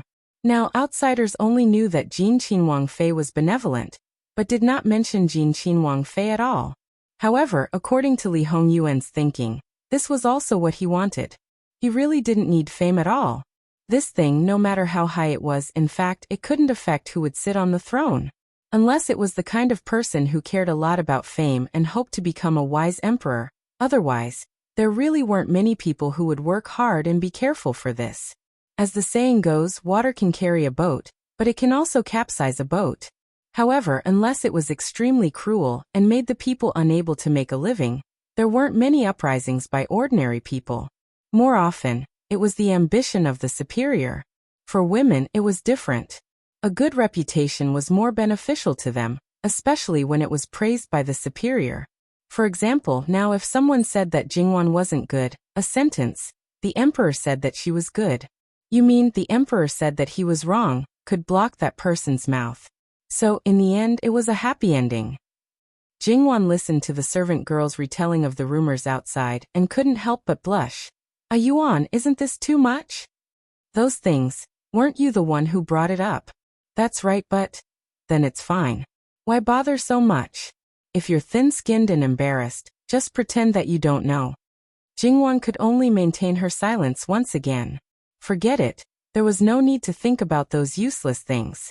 The next day was the second day of the second month. The night before, the entire Jin Qinhuang Fu was brightly lit and began to prepare for their mistress's birthday. Although they were busy, they were all full of spirit. However, Jingwan wasn't that busy. She still did what she needed to do. After eating breakfast, she changed and dressed up. The servant girls did their best to dress her up beautifully without losing the dignity of a Qinhuang Fei. After dressing up, she turned in a circle in front of her lord husband. Women dress up for their sweetheart. Jingwan now also had this tendency. However, Jin Qinhuang today seemed to be somewhat lacking in interest. He held the book seriously and didn't look at Jingwan's body. Jingwan expressed that she wasn't happy. Then Li Hongyuan finally gave her a charitable look and faintly opened his mouth. If you don't want the guests to wait for you to be in the room and unable to leave, then be a bit more reserved. Don't seduce this husband. Jingwan almost choked. This psychopath animal hooligan. And said that she wasn't reserved? Seduce him? Just let him look at the clothes and makeup, that's all. Only a pervert like him would have a brain full of yellow waste all day. So, it could be said that the living king of hell was completely afraid that she wouldn't be able to control herself, so he picked up the book to read and calm his heart. Jingyuan bluntly slapped his face. Then she angrily walked out. Li Hongyuan rolled up the book in his hand and propped his chin up. The corner of his mouth hooked up into a pure smile. So far, he was very satisfied with his days. Even if there weren't a few little bugs jumping around in front of him and looking for trouble, but the flaws couldn't obscure the beauty. After sitting for a while, Li Hongyuan got up and casually threw the book in his hand and walked out. Finding Jingyuan, he took her hand. Wanwan's birthday is today. How about looking at the birthday gift this husband has prepared? Sure. Although Li Hongyuan had given her too many things, she was still looking forward to her birthday gift. Giving a gift was naturally to cater to her preferences. The things that Jingyuan liked were really simple and not simple at the same time. From Jingyuan's point of view, her husband must have gotten her some exotic flowers and herbs from somewhere. Jingyuan guessed wrong this time. Following Li Hongyuan to a courtyard at the back, a cat walked elegantly towards Jingyuan and the others. It wasn't afraid of strangers at all. It even squatted in front of Jingyuan and meowed. Although it was pure black, it was small and looked chubby. One of its eyes was blue and the other was purple. It looked elegant and noble, but its size was unbelievably cute. Jingyuan, who had a soft spot for fur, couldn't help but feel that it was adorable. She bent down and wanted to pick it up. Li Hongyuan used a little strength and pulled Jingyuan back. What did this husband say? Wanwan seems to have ignored it. Jingyuan was a little stunned for a moment. What and what? Then she finally remembered. So even though you've given it to me, I can only look at it and can't touch it? Li Hongyuan chuckled. His smile was like a spring breeze, but the words that followed were especially cruel. If you hug it, this prince will get someone to make it into fertilizer. Wanwan, think carefully. Since you've given it to me but won't let me touch it, you might as well not give it to me, Jingyuan complained. This man was simply making trouble for no reason. Since that's the case, this husband will immediately send it away. Send it to be used as fertilizer. Jingyuan gritted her teeth. She wanted to bite this bastard to death. Jingyuan felt that she would probably have an unlucky year. On the day of her birthday, she had only opened her eyes for a short while, and she had already been angered by her husband twice. Jingyuan could only look at the little kitten in front of her. A certain perverted psychopath could do what he said. She'd better not act rashly and let the little fellow lose its life in vain. However, this little fellow had obviously gone through strict training. It was the first time it saw Jingyuan. It seemed to be very close and attached to her, but it didn't directly pounce on Jingyuan. It was obvious that it wanted to please Jingyuan. And it was also in line with the idea of plotting against the king of hell. Li Hongyuan held Jingyuan's hand and continued to move forward. Although he had expected that he would give her more than just a kitten, Jingyuan knew that someone must have spent a lot of manpower, material resources, and time on this. There were common cats and dogs of various breeds. Although they were all cubs, they were of different sizes. Some were slim, some were round, some were lively, and some were cute. Then there were lions, leopards, mountain leopards, foxes, deer, and so on. In short, cute and beautiful animals could be found here. What surprised Jingyuan the most was a snow-white fox. There was a kind of fox in the snow mountains in the north. It was snow-white and had a strange fragrance. In the Valley of the Summer Palace, someone had mentioned this kind of fox. Now it was actually in front of her. According to Jingyuan's knowledge, the population of the fox was very small, and it was even more difficult to catch. It lived in the north, in the cold areas, deep in the mountains and forests, and was covered by snow all year round. It could be said that there was no such fox in the Qiyuan, and it was extremely precious. Jingyuan couldn't help but touch its fur again and again. It was soft and smooth, and the touch was really admirable. At this time, Li Hongyuan didn't refuse, but when Jingyuan completely ignored him, he said, Wanwan, if I use this white fur to make a collar for you, it should be very beautiful, don't you think? Moreover, it is said that the fox's fur will still have a strange fragrance after a few years after its death. It is its good fortune to give it to you. When Li Hongyuan said the first sentence, Jingyuan retracted her hand. Damn, this narrow-minded man. In addition to these, did A Yuan prepare any other gifts for me? Li Hongyuan looked at her quietly for a moment. Wan, for a little beast. You scolded me in your heart and changed the topic with a seductive smile. This kind of beast, I think it really shouldn't be kept alive. Jingwan felt that maybe she should be mentally prepared for death. https://www.viken.com/11/11807/10342228. HTML. We will deal with it as soon as possible. After reporting, please wait patiently and refresh the page. Please remember the domain name of this book, www.viken.com. Bikugo mobile reading website, Viken.com.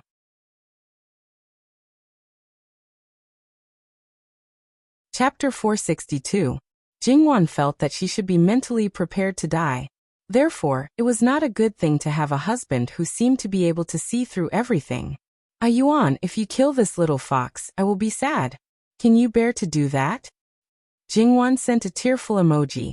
Then Wan, do you have the heart to make your husband sad because of a little bastard? Li Hongyuan asked quietly. This is not comparable at all. It was clearly you, a man made of vinegar, who was narrow-minded. Of course it is not comparable. After all, I am your husband. What about it? Li Hongyuan chuckled. Jingwan inexplicably read the sadness in his expression.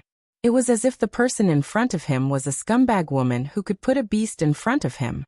It was as if he wanted to dig out his heart for her, but she did not cherish it. Jingwan was burdened with a sense of guilt. Li Hongyuan, you are good. You win. Sister admits defeat. Jingwan reached out to pull Li Hongyuan's face. Fine. In the future, I will only look at these little things. I will not touch or hug them. I will only touch, hug, and kiss you. Is that enough? Why don't you just fall into a vat of vinegar and drown to death? How shameless. Her eyebrows curved into a smile. Li Hongyuan held Jingwan's hand and took it away from his face. He approached her, lowered his head, and pressed his forehead against hers. Wan, do you think your husband will be stupid enough to drink vinegar? Before I die of vinegar, I will definitely kill the person who made me jealous first, and then I will take you with me. You are my person in life, and you are my soul in death. Even if you are a few years younger than me, don't expect to die before me in this life. Do you understand? His warm breath sprayed on Jingwan's face. The king of hell was also crazy at this time. However, Jingwan was not afraid at all. She reached out and wrapped her arms around her husband's waist. She raised her head slightly and closed her eyes. They could clearly feel each other's eyelashes. I will remember Yuan's words. Yuan, don't forget it. I'll use the years to prove it. No matter how much he said, it was all just empty words. As for the eyesore fragrant fox, it was quickly carried away by a discerning servant. They had clearly come to see the gifts, but in the end, the two of them were so intimately hugging each other. The maidservants expressed that they had seen this scene many times and believed that this was the norm between husband and wife. They were worried that they would not be happy after getting married. Master, can't you restrain yourself a little and avoid taboo a little? So to say, Jingwan still did not realize how much dog food she had spread to her man, and how much dog food she had abused. Of course, those who were forced to eat dog food were not all choked. There were also those who learned from it. For example, an E, who had been transferred to the head of the imperial bodyguards, could not be called an E now. However, he had two identities, so now he could only use the name on the surface. Imperial bodyguard Qian paid attention to the interaction between the two masters. Of course, he could not always stare at them. Otherwise, if Wang Ye found out, he reckoned that he would dig out his eyeballs. Some things, with a glance, it was enough to roughly remember it. Then he looked at his future wife. She was calm and capable, her temperament was gentle, and she was also a beauty. No matter how he looked at it, he felt that he had profited greatly. As a shadow guard, he had thoughts about Wang Fei's maidservant. He was already prepared to see the other party marry someone else. He did not think that the road would take a turn and completely turn around. He was not punished, and the marriage was set. It was simply like a dream. He ruthlessly pinched himself, it hurt. Then, the head of the imperial bodyguards of Jin Wangfu, who did not smile, laughed until he became a fool. The future wife had stayed by Wang Fei's side for a long time, so she must have been deeply affected. Therefore, he was already prepared to guard his wife for a lifetime. Speaking of which, as long as one had thoughts about Wang Fei's maidservant, they should have this kind of awareness. Now they solemnly vowed, but in the future, if they could not do it, they would certainly not have a good fruit to eat. According to Wang Fei's character, she might not directly do anything, but if she only frowned and looked at them coldly, Wang Ye would absolutely be able to tidy them up. Thinking carefully, even if he only guarded his wife, it seemed that there was nothing bad about it. Moreover, Wang Ye could guard her, so why couldn't they? The temptations that Wang Ye faced were as many as the sea compared to them. Originally, everyone was the same, but in the end, as the boss, and he actually wanted his wife and children to warm the Kong. The brothers were definitely dissatisfied. Now seeing him looking at his future wife with a foolish expression, each and every one of them unobtrusively used their elbows, scabbards, and even twigs and small stones to greet his waist, let him show off. Imperial bodyguard Qian was attacked, but he only turned his head to take a glance and did not take it seriously. He knew what kind of mentality these brothers had. He was a great person and was magnanimous. Moreover, if the commotion was big and alerted master, he was afraid that he would not be able to bear the consequences.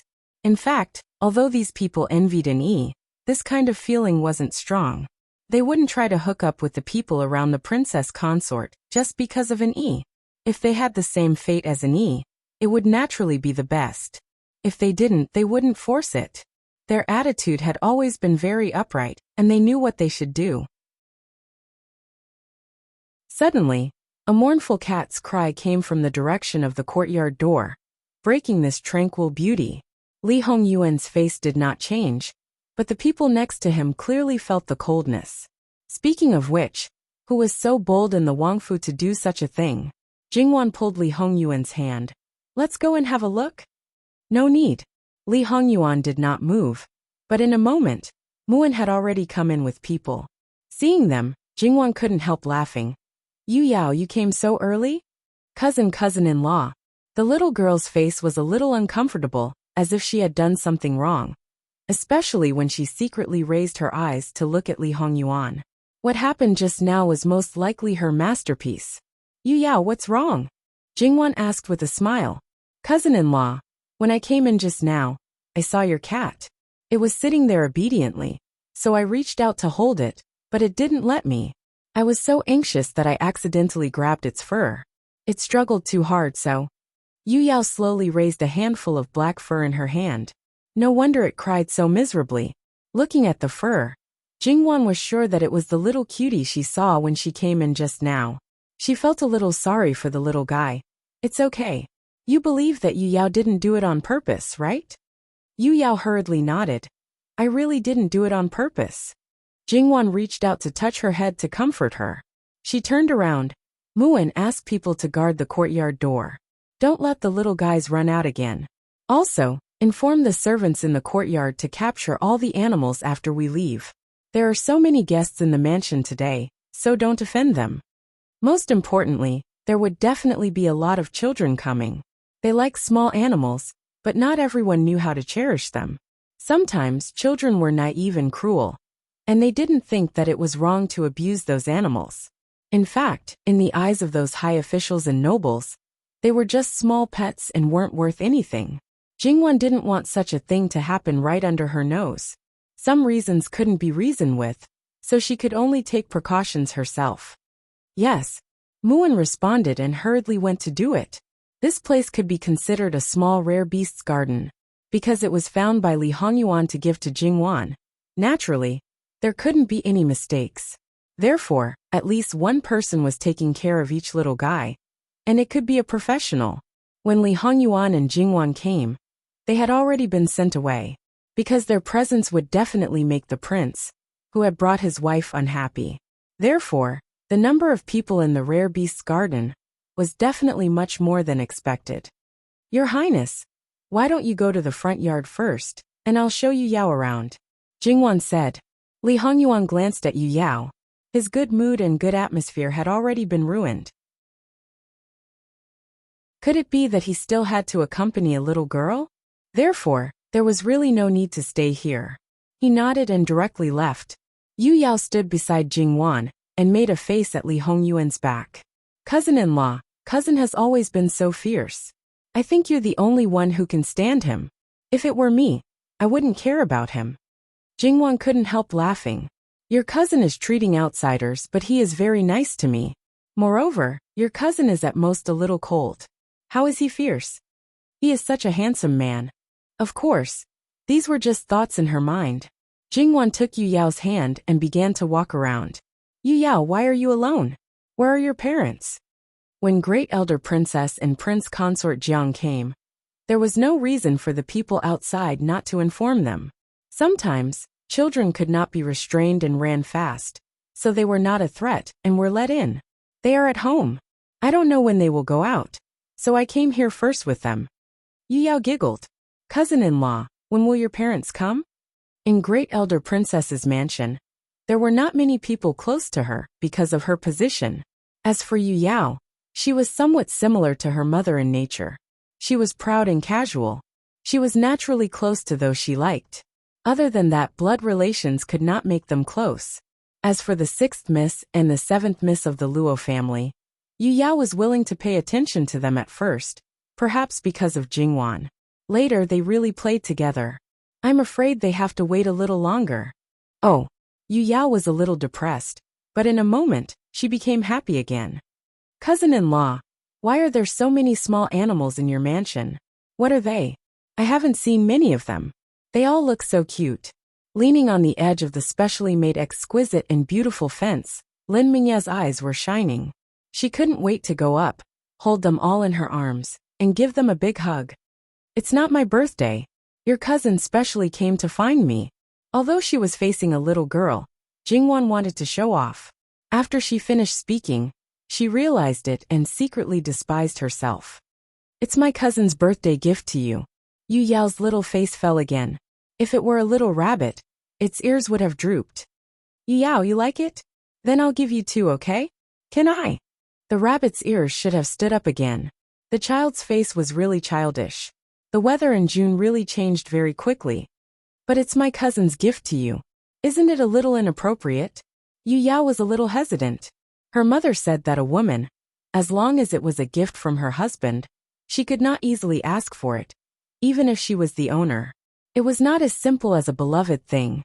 In fact, Yu Yao did not understand it very well, but it did not prevent her from listening to her mother's words. As for why Great Elder Princess said such words to her daughter, well, it was purely setting an example. Jingwan understood in her heart. As the youngest daughter of Great Elder Princess, Yu Yao was doted on. Perhaps she was a little spoiled, but in general, she was actually taught very well by Great Elder Princess. Perhaps it was because the former daughter disappointed Great Elder Princess, so she devoted more effort to the younger daughter. It doesn't matter. Cousin-in-law, there are many more. But after Yu Yao takes them back, you must take good care of them.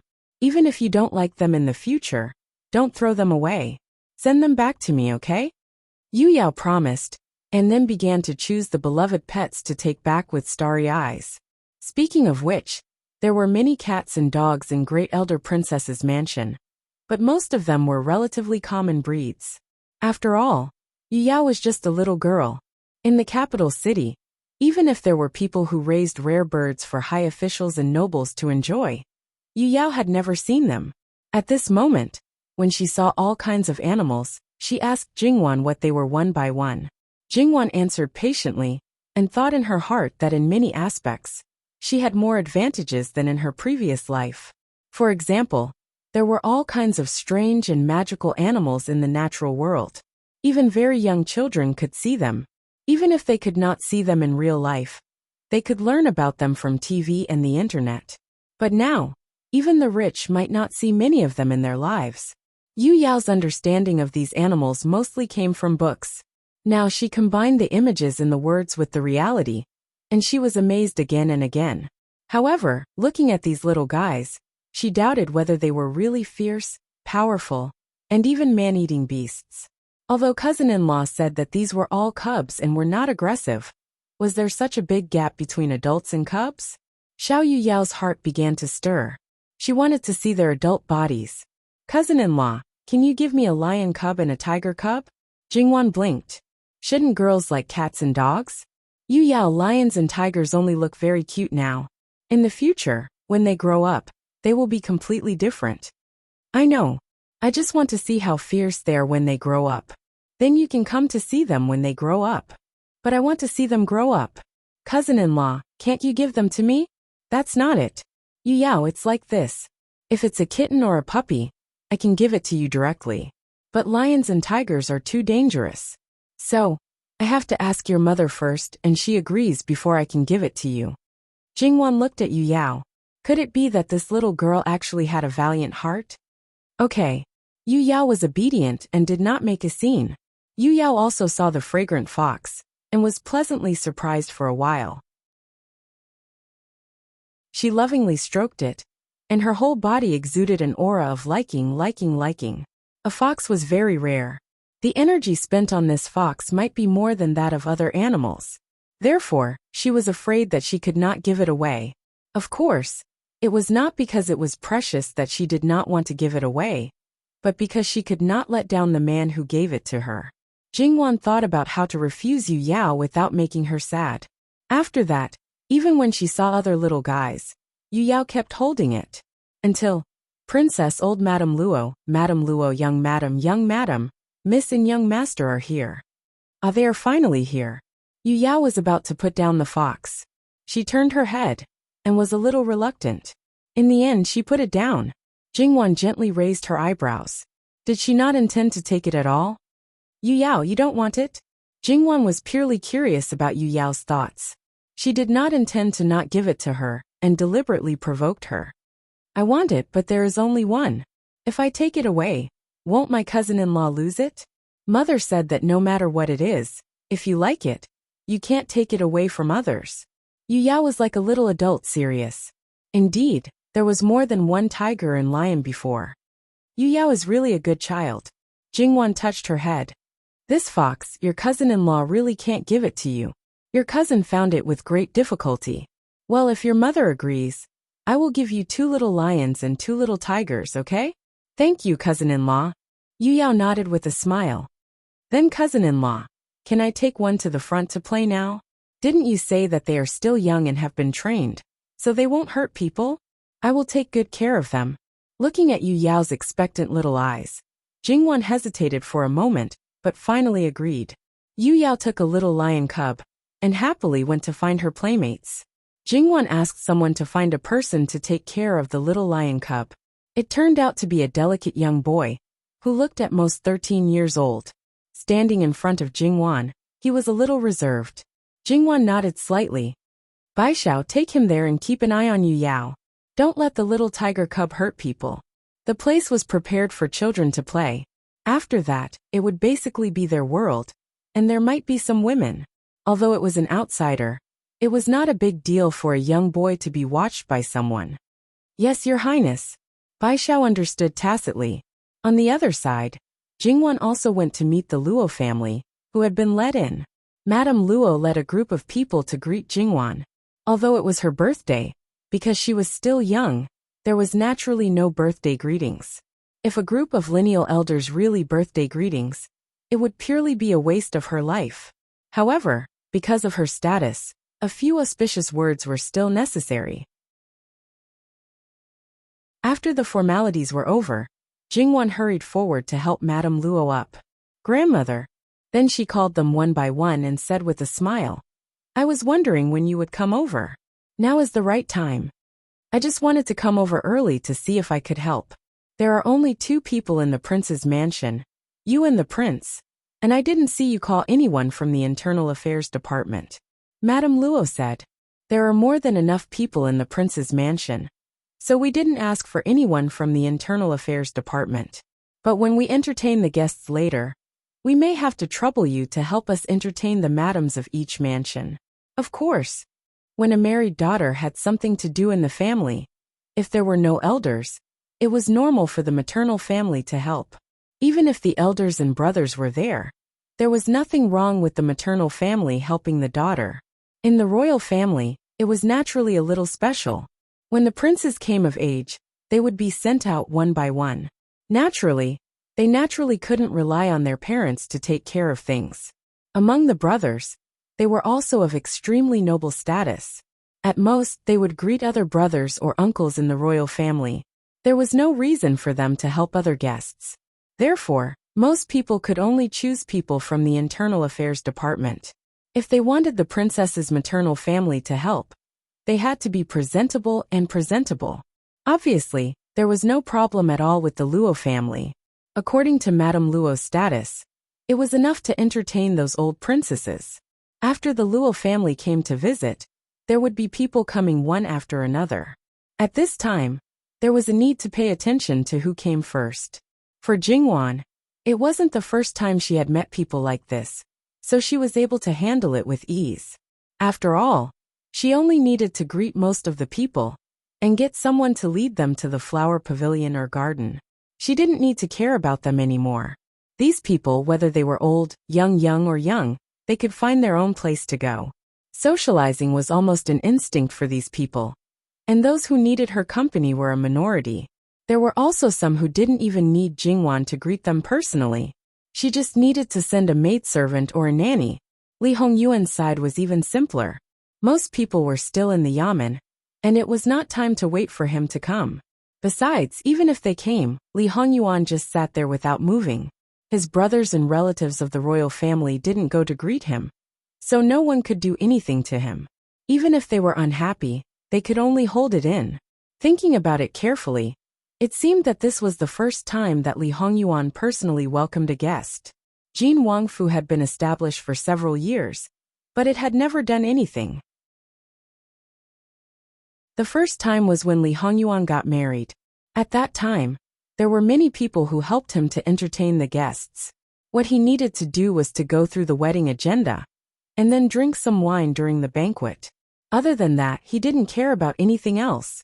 However, Li Hongyuan gave face to Jingwan today. Those who needed to be personally welcomed, he went. Because of this, those who saw him, including his brothers who came relatively early, were all flattered. Some were even frightened. That scene was really a bit funny. Jingwan originally just casually asked about the situation here. When she learned about this situation, she didn't know whether to laugh or cry. Each and every one of them was really used to being abused by the living king of hell. The living king of hell just did something that normal people would do, but the reaction was so big. Of course, no one would care about this kind of thing.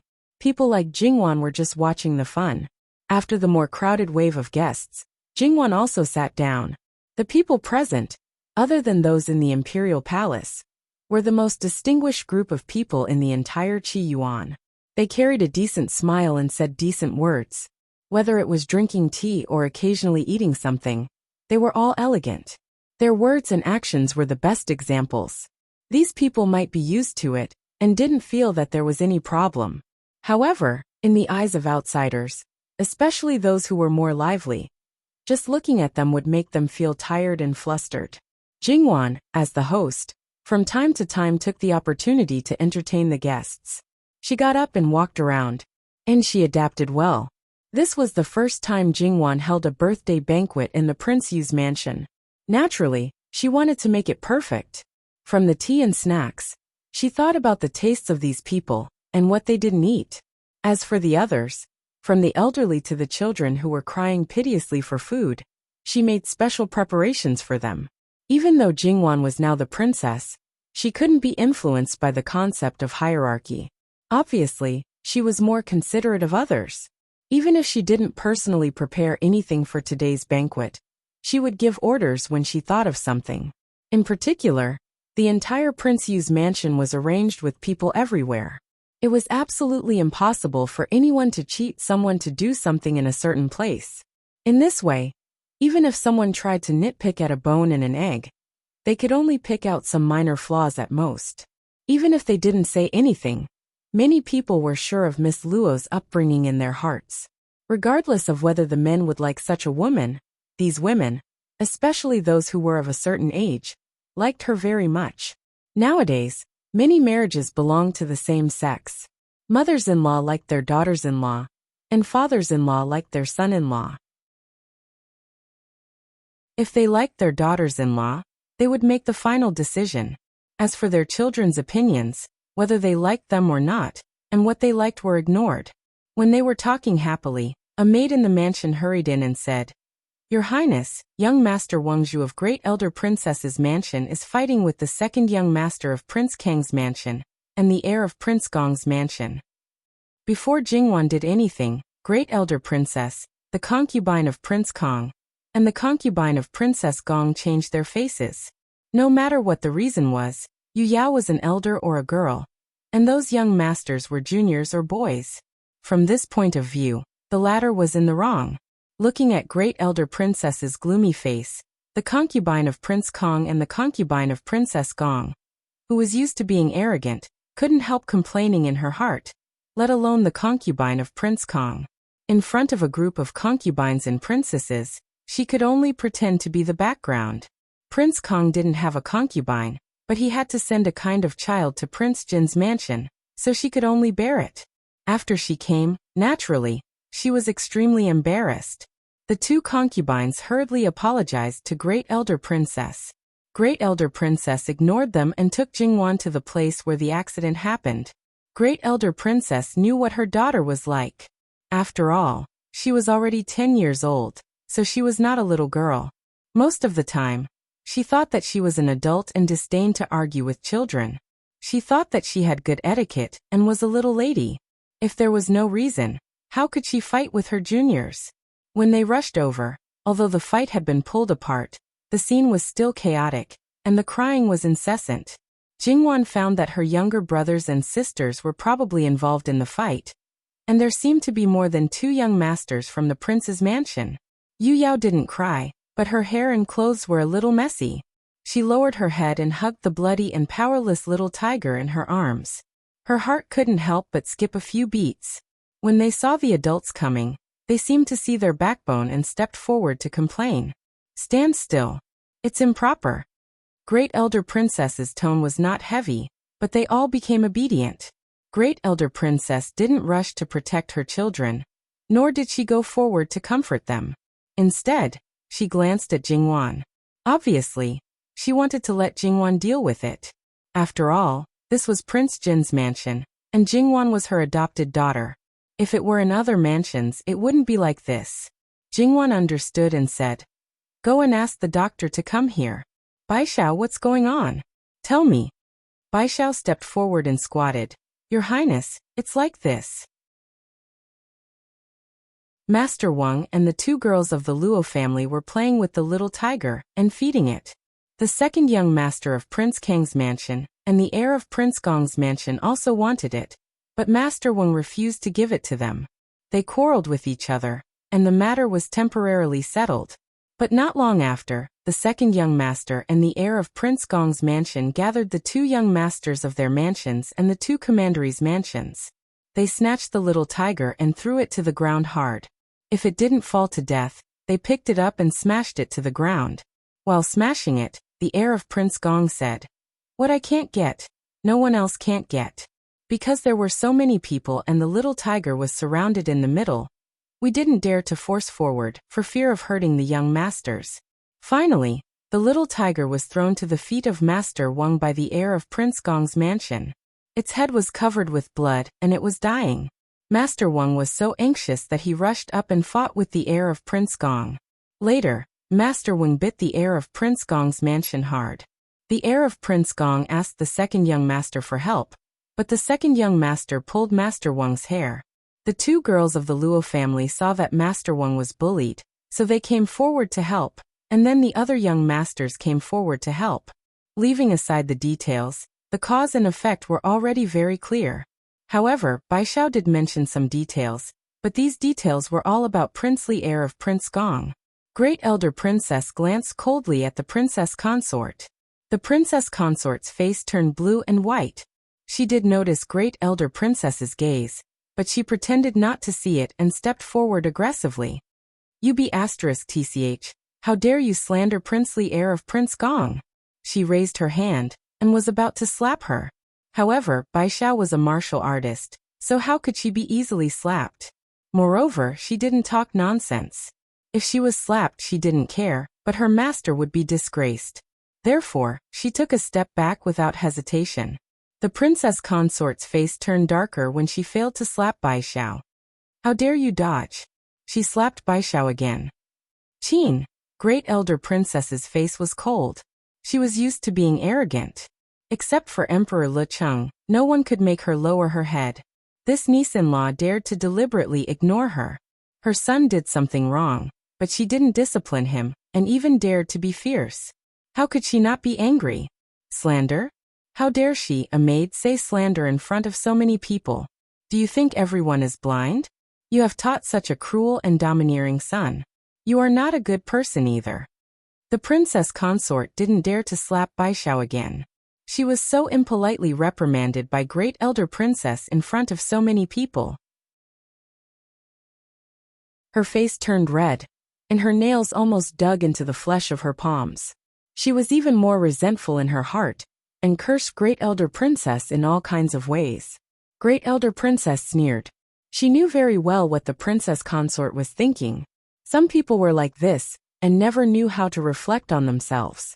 You should also have a good talk with the princess consort. One by one, tell her clearly and in detail. So many children were involved in this group fight. As long as they weren't blind, they should know what the cause was. As a servant from the prince's mansion, although his master was also a prince, he didn't have the slightest bit of power, nor was he favored by the emperor. His little master was forcibly dragged away by the prince's heir, and together they made a big mistake and offended great elder princess. It was reasonable to say that they should be on the side of the Gong prince's heir. After all, the Gong prince had power in his hands, and might be able to ascend to the throne.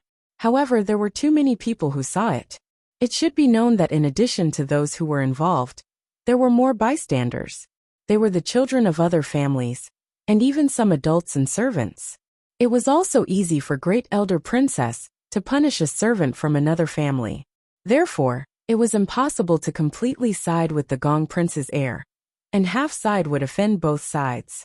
It was better to put all the blame on the Gong prince's heir, and get his little master out of trouble. Therefore, these people who could serve their little master closely were not idiots. Their minds turned at lightning speed, and they had already made a decision. Therefore, they all talked at once about the matter. Regarding the details, you add a few sentences, I add a few sentences. In any case, the one who made the biggest mistake was the Gongqin prince's heir apparent, followed by Prince Kang's second son, and the rest were not wrong. The princess consort was trembling with anger, and fell into a situation of isolation and helplessness. However, no one sympathized with her. Even the servants who served the princely heir of the prince of the Gong mansion were trembling at this time, and almost couldn't stand, because they were very clear about what they would face. Gong Jiu rushed over, and checked a group of little children. They were all small bruises, and would be fine after applying some medicine. Jinghua nodded. Bai Xiao, take them to freshen up, apply some medicine and change their clothes. Qing Zhu, find out which family these children are from. Inform their elders one by one, and explain the matter clearly. The two nodded and acted separately. The concubine of Prince Kong also dragged the second son of the Gong mansion, and took him to freshen up in person. It was obvious that great elder princess was angry. If they stayed now, they had to resolve her resentment, and might add fuel to the fire. They'd better leave quickly, and talk about it later. But Yu Yao stood still, and refused to let go of the tiger cub that Gong Jiu confirmed to be dead. Great elder princess finally stepped forward. Yu Yao. Yu Yao looked up and tears fell down. Mother, the tiger cub is dead. It's dead. Cousin-in-law promised to give it to me as long as you agreed. I promised to take good care of it, but now it's dead. It's dead. Mother. Great elder princess had never seen Yu Yao so sad. So she was naturally distressed and hurriedly wiped her tears. Don't cry, Yu Yao. I'll ask your uncle to uphold justice for you. Yu Yao had more than one uncle, but everyone knew who great elder princess was talking about. Princess Gong, who also felt distressed for her son, and spoke ill of the person who wanted to take her son to freshen up, heard her words, but the resentment in her heart turned into fear. Needless to say, she knew the result of this matter in front of her father. Even if her son was bitten and bled, and was seriously injured, the final result could not be changed. She had planned to leave with her son, but at this moment, she had to suppress such an idea. The current plan was to find a way to appease Great Elder Princess, as long as it was not in front of her father. "Aunt, I was wrong just now. I was also angry." As she said, she pulled her son over and slapped him on the back of his head. "You bastard, who allowed you to rob your aunt's things? It's just a beast. If you want it, why can't your father and I give it to you? Hurry up and apologize to your aunt." She said that she was apologizing, but the meaning of her words was more and more infuriating. Jingwan really wondered if there was something wrong with her IQ, or if she was just pointing at the mulberry tree and scolding the locust tree. Moreover, did she even realize what her son had done wrong? Crown Prince Gong was younger than Yu Yao, and he was raised by Princess Gong to be a real bully. He was instilled with the idea that he was the imperial grandson, so he could have anything he wanted. Now he was like this, but his mother not only didn't help him vent his anger, but also asked him to apologize. He couldn't calm down, so he straightened his neck and said, "Why should I apologize?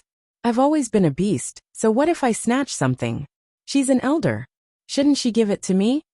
Princess Gong was really angry with her son at this moment. Of course, in her opinion, she didn't think her son was wrong. "You bastard, apologize when I ask you. Why are you talking so much nonsense?" Crown Prince Gong's eyes were red. "Mother, you help an outsider instead of me. I hate you." After that he ran away. Princess Gong scolded bastard. But in the face of Great Elder Princess's cold and sarcastic expression, she unconsciously lowered her head. "Aunt, I don't deserve it. Aunt, don't be angry. I'll apologize to cousin on behalf of that evil creature. Don't you think so?" "Yu Yao, your nephew is still young and doesn't know anything. Can you forgive him this time? If you like little tigers, I'll ask your fourth cousin to find you 8 or 10. You can play with them however you want. What do you think?" After hearing her words, Yu Yao smiled sarcastically, like Great Elder Princess. "Fourth cousin-in-law, do you think I'm a fool? Forgive him? Okay, I don't want anything else.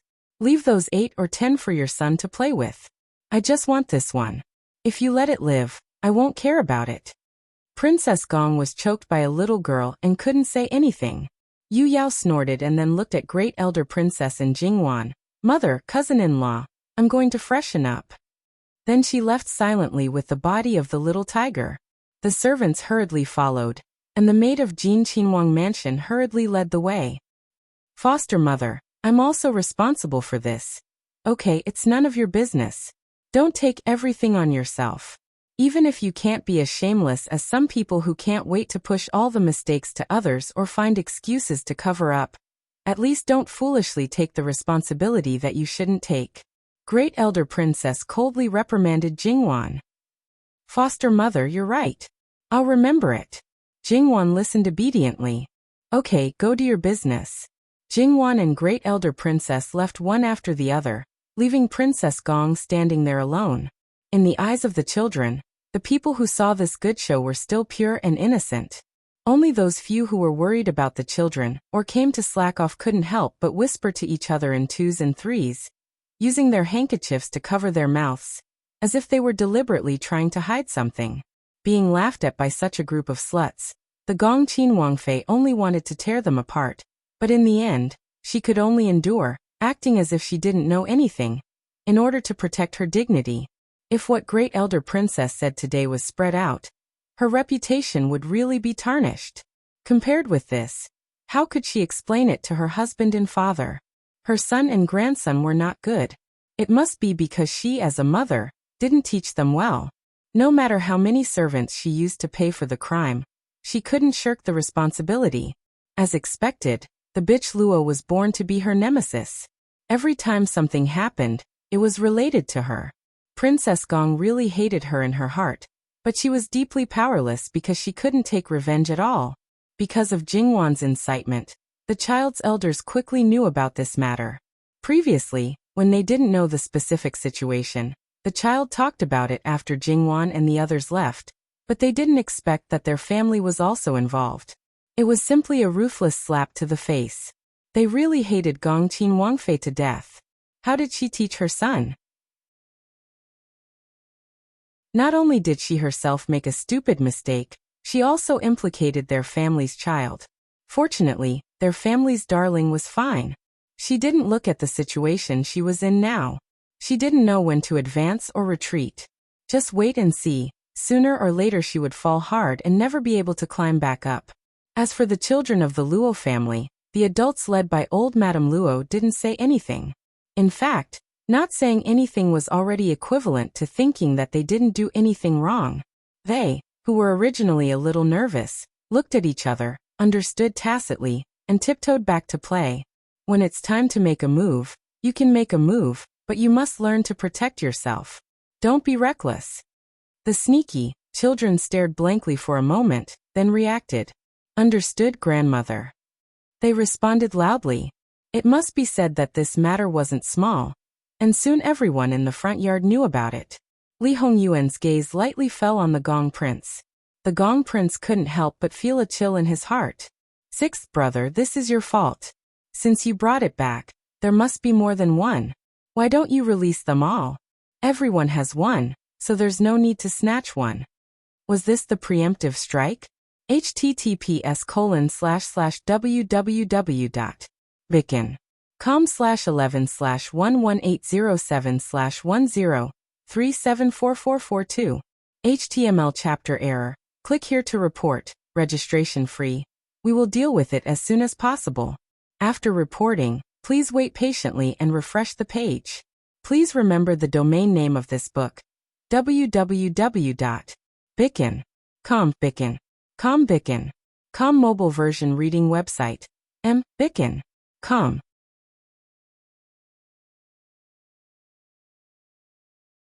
Chapter 463. What you mean is the younger generation snatches the elders' things, the boy snatches the girls' things. If you can't get it, destroy it. These are all correct, right? This is called teaching by example. Could it be that fourth imperial brother is such a person? Li Hongyuan propped up his chin. This is interesting. Imperial father advocates benevolence, but fourth imperial brother's ideas are completely different from imperial father's. I wonder if imperial father would be angry if he knew? Li Hongyuan's mouth. There weren't many people present who hadn't experienced it before. He didn't say much, but it was too poisonous, the kind that could take someone's life. Just like now, if it reached Li Qingdi's ears, the Gong Prince would most likely eat his head. The Gong Prince suppressed his anger, because he had learned too many lessons. If he really lost his mind in anger, the end would only be worse. So he repeatedly reminded himself to calm down, calm down, calm down. Sixth imperial brother. As the saying goes, things can be eaten indiscriminately. These words can't be spoken carelessly. In the end, I'm still your elder brother. Slandering me like this, I'm afraid it's not appropriate. Fourth imperial brother's words are wrong.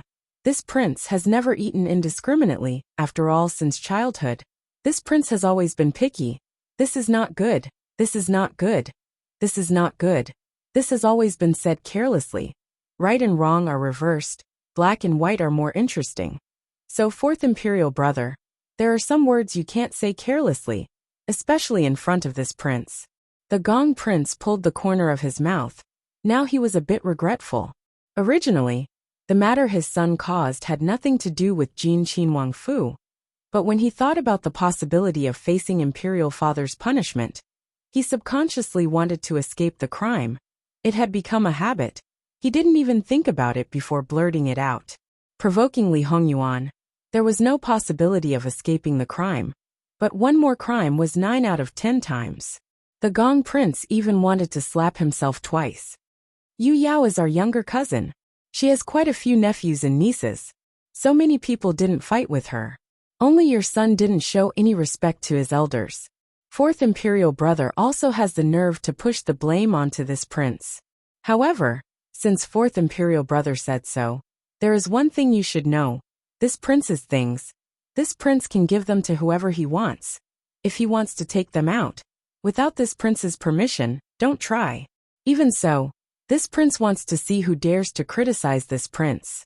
Sixth brother, if you ask me, maybe it's because you have too many good things in your residence, and fourth brother is envious. Since he can share cats and dogs, maybe he expects you to share other things as well. When it came to matters related to Li Hongyuan, the others had already learned to be smart. Even if the person he dissed was actually their sworn enemy, it was best not to get involved easily. This was because they might not be able to trick their sworn enemy, and they might even bury themselves. Therefore, when it came to this kind of matter, everyone had a tacit understanding to just watch. Now that someone actually interfered, they couldn't help but look over at the same time. 11 was really a newborn calf that was not afraid of tigers. The 11th prince was 15, and wouldn't leave the palace until next year. There was a big age gap between him and Li Hongyuan, although he knew of Li Hongyuan's fame. In fact, Li Hongyuan had never done anything to these younger brothers. No matter how you looked at it, these younger brothers were the same person, his father's sons, nothing more. Li Hongyuan glanced at him, and when the others thought he was going to flip out, he just calmly withdrew his gaze. This was not what he had expected. The Gong Prince had hoped that the other side would share the firepower, but this time, Li Hongyuan didn't play his cards as expected. He couldn't do anything to Li Hongyuan, but he couldn't do anything to him? The Gong Prince's eyes flew over like daggers. 11. If you don't have your sixth brother's life, don't learn from him so easily, it's not good. The 11th prince was threatened, but he just shrugged his shoulders indifferently. This younger brother has always been self-aware. I'm not learning from sixth brother. I'm just saying what I think. If fourth brother thinks there's no such thing, then just don't admit it. It's simple. Why should I care? Thinking too much and worrying too much, it's easy to shorten one's lifespan. How to put it? They seem to have a whole new level of respect for this younger brother. Today he must have eaten the wrong medicine, daring to diss his own powerful older brother. People like him were the ones who truly had no power, no influence, and no favor, a little transparent. These adult princes simply didn't bother to pay attention to him. And even if he was an adult, they still had to see what his wife's family was like before they decided what to do next. Now this little transparent didn't want to be a little transparent anymore. Jumping out to make his presence known before? Wasn't he afraid of breaking himself? After all, he was a prince compared to many people. Even if he was inferior, he was still somewhat inferior. As long as he knew his place, just like the sickly fifth prince, in the future, whichever brother ascended the throne, for the sake of reputation, he could continue to live a comfortable life, just like the current Gong Prince. The 11th prince was just a pervert a few years ago. He had already started eating meat. This originally wasn't a big deal, but now he recklessly jumped out. He was afraid that in the future, he wouldn't have the chance to continue hugging a beauty. No matter what the reason was, in short, Li Hongyuan wasn't interested. Of course, if one day this younger brother suddenly rose up and reluctantly became an opponent, Li Hongyuan would probably give him a look. However, even if he rose up now, he was afraid that there was no time. The current chaotic situation was bound to end within 2 years. This prince is in a good mood today. I don't want to care about any trivial matters. Don't come looking for this prince. When everyone heard this, they immediately understood that Li Hongyuan was no longer pursuing the matter. Some people were regretful, but only the Gong Prince rejoiced. It's just that, with a fixed mindset, he believed that Li Hongyuan only liked to deal with things now, and didn't like to settle things after the autumn.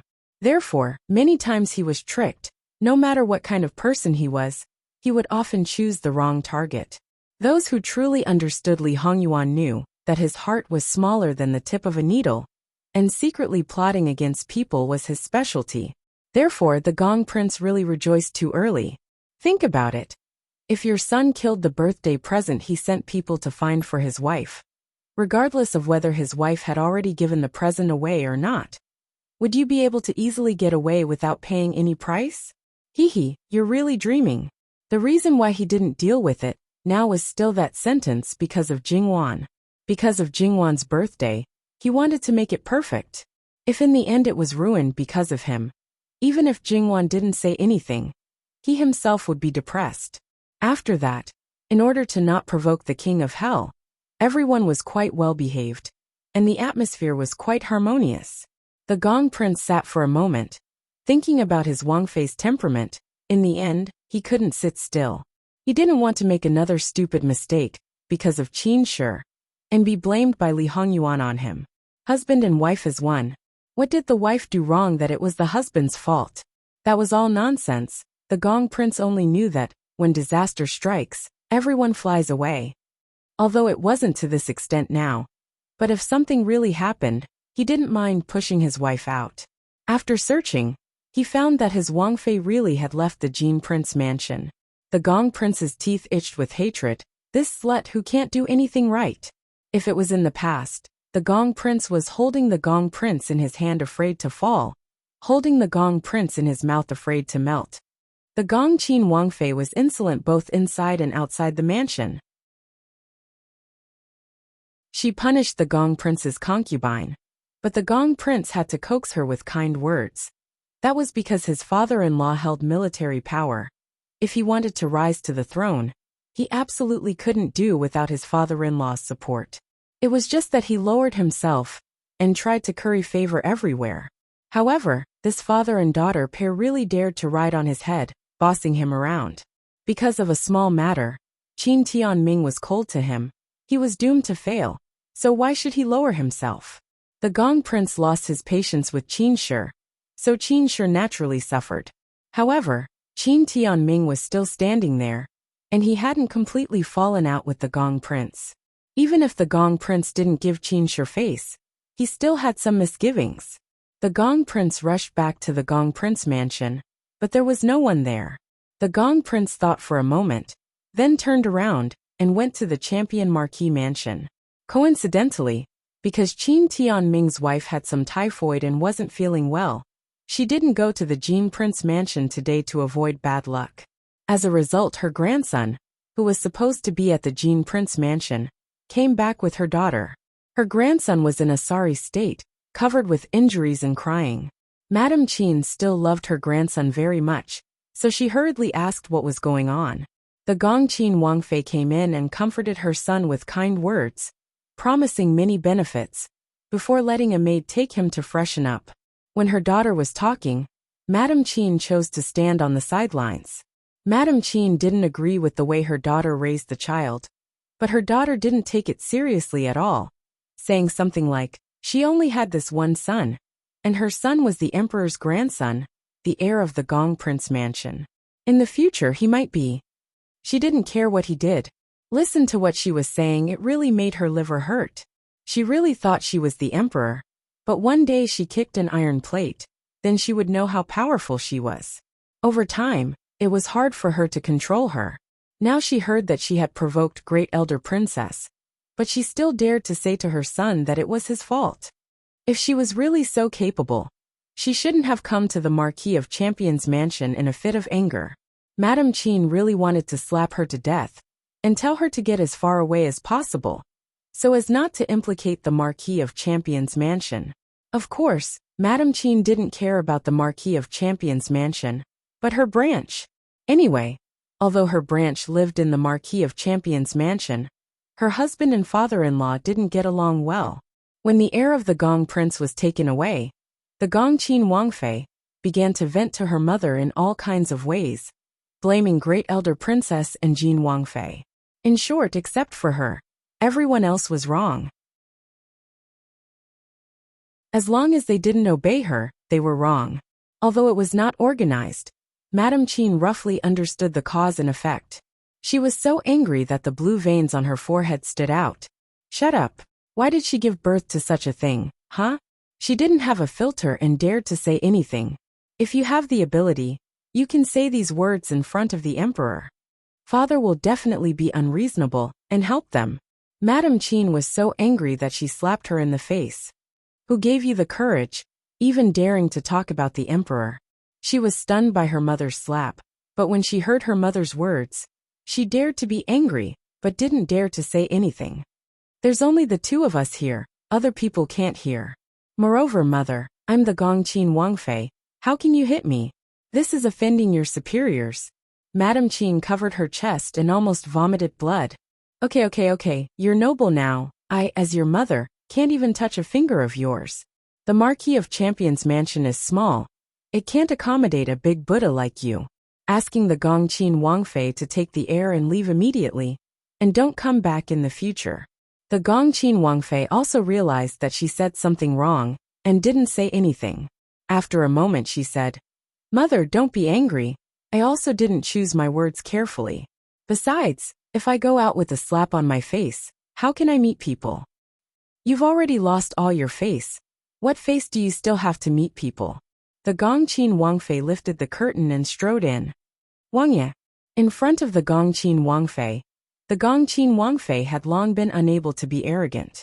She subconsciously knew that she had done something wrong today, so she took 2 steps back in fear. You, why are you here? Madame Qin wasn't surprised at all. Greetings to Wangye. Mother-in-law, please dispense with the formalities. The Gongqin Wangfei gestured with his hand. Wangye is here to pick up the Wangfei and heir? If she dared to say no, then she didn't need to think about the emperor's throne. She should be more straightforward, hand over the task at hand, and go home to take care of the child.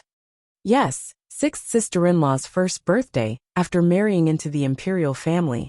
It's not good to be absent. That bastard boy knew that you weren't feeling well, so he came to see you. He was originally filial. If he was criticized, then it wouldn't be good. Don't you think so? Lying with a straight face, this was the Gongqin Wangfei's style. However, many people had this skill, so it didn't matter. He didn't see Madame Qin's expression change. She even nodded as if it was a matter of course. That's right. Wangye should take the Wangfei and heir and hurry over. The Gongqin Wangfei nodded. That bastard boy, where did he go? Logically speaking, it was just washing up and changing clothes. It wasn't a bath. How long could it take? The Gongqin Wangfei turned and went out, personally looking for him. Wangye. The Gongqin Wangfei hurriedly followed him out, afraid that the Gongqin Wangfei would hit her son in a fit of anger. The Gongqin Wangfei was really playing with the 2 children. What happened in Jin Wangfu seemed to have been forgotten beyond the highest heavens. He didn't see his father, but a certain child at that moment. His face turned white with fright. The Gongqin Wangfei also turned his head. He dared to make a scene in front of his mother, but was very afraid of his father. The lawless little overlord at this moment shrank back like a quail. Fu, Father King. The Gongqin Wangfei expressionlessly looked at him for a moment. Then his cold eyes fell on the Gongqin Wangfei. He coldly snorted, flicked his sleeves and left. The Gongqin Wangfei hurriedly pulled her son and followed. Although she was unwilling, she didn't dare to say anything. Mufei, where are we going? The Gongqin Wangfei pulled his mother's sleeve. Jin Wangfu. I'm not going. He immediately exploded, unwilling to leave. The Gongqin Wangfei hurriedly covered his mouth. You dead child.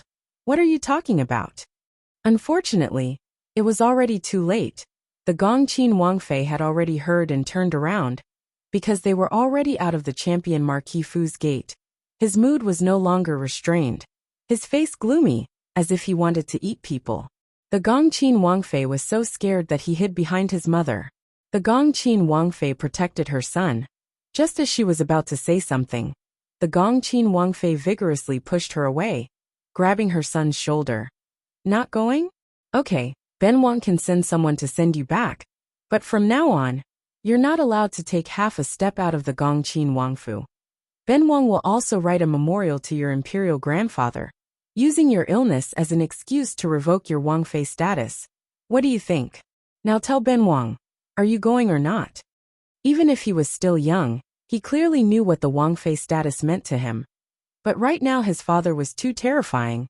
He was scared silly, unable to make any response. The Gongqin Wangfei wasn't the only one who was scared. The Gongqin Wangfei was the same. She couldn't care less. She rushed over and grabbed the Gongqin Wangfei's arm. Wangye, how can you do that? You can't do that. The Gongqin Wangfei shook her off, backhanded her. The Gongqin Wangfei retreated a step, then fell directly to the ground, looking at the Gongqin Wangfei in disbelief. Although it wasn't the first time he hit her, But right now they were at the gate of the champion Marquis Fu. This slap wasn't just hitting her face. It was also hitting her father's face. How could he dare? The Gongqin Wangfei was condescending. Can't? Why can't I? If Ben Wang really did that, then it's all thanks to you. A good son. Look at what you've taught him. Hitting his elders, bullying a girl. Is this what you taught him? If you can't get it, you'll destroy it. Is this your idea? How much ability do you have? How much face do you have? Because of you, because of this evil creature, Ben Wang lost face in front of all the brothers and officials. And you offended the great elder princess. Not only did you not want to apologize, you even dared to bring this disgraceful thing back to your mother's house. What? You did something wrong, and you still feel wronged? The Gongqin Wangfei's lips trembled, but she couldn't say anything. If she dared to defend herself, she was afraid she wouldn't have a good ending. The Gongqin Wangfei's gaze fell on his son. You remember, if your position as Wangfei is really gone, then everything will be your Wangfei's fault. After today's banquet, I'll give you two choices. Move to the front yard, study hard with your teacher. Without Ben Wang's permission, you're not allowed to see your Wangfei, or you can follow your Wangfei for the rest of your life. After the Gongqin Wangfei finished speaking, he looked meaningfully at the gate of the champion Marquis residence. Humph! With a flick of his sleeve, he turned and got into the carriage. The Gongqin Wangfei was in a daze. There was a palm print on both sides of her face, but the Gongqin Wangfei's hand was much heavier than Madame Qin's, so there was no symmetry. She didn't understand why it was like this. Why was it all her fault in the end? The Gongqin Wangfei's gaze inadvertently fell on her son, but what she saw was the alienation, vigilance, and even a faint hatred in her son's eyes. She did everything for her son. But her son was so easily instigated. For his own benefit, he didn't hesitate to abandon her, his own mother. He was just a little white-eyed wolf. The Gongqin Wangfei stretched out her hand, as if she was making a final attempt to persuade him to stay. However, her good son's mouth twitched, and he ran towards his Wangfei's carriage with a thump thump thump. Her heart turned cold, but it only lasted for a moment. The Gongqin Wangfei looked at his careful son in front of him, and then looked at Qin Shi through the window, his eyes cold. Still not leaving? Are you waiting for Ben Wang to invite you? The Gongqin Wangfei slowly got up. The maid serving her wanted to help her, but she shook her off. Madame Qin heard from the maid what happened outside the gate, closed her eyes, took off the prayer beads on her wrist, and quickly turned them. She was very clear. The Gongqin Wangfei was just acting for her husband to see. Because of her husband's indifference to him, he was telling them that he had lost his patience. Madame Qin thought of her own daughter. In the end, she was her own flesh. How could she not feel distressed? Speaking of which, her original temperament was not bad, and she could be considered smart. But in the past few years, she had been spoiled by the Gongqin Wangfei, and she really thought that the Gongqin Wangfei was doing it for her. So she forgot herself, lost her original heart, and became more and more unsightly. The Gongqin Wangfei was in the carriage, and the maid helped her put on makeup to cover the red marks on her face. But no matter how much the foundation covered it, it couldn't cover the swelling. Returning to Jin Qinwang Mansion, the Gongqin Wangfei took his wife and children to apologize to Great Elder Princess, looking very sincere. He had no choice compared with Madame Qin. He knew this aunt better, and it was better not to play tricks in front of her. If he annoyed her again and again, he would definitely suffer.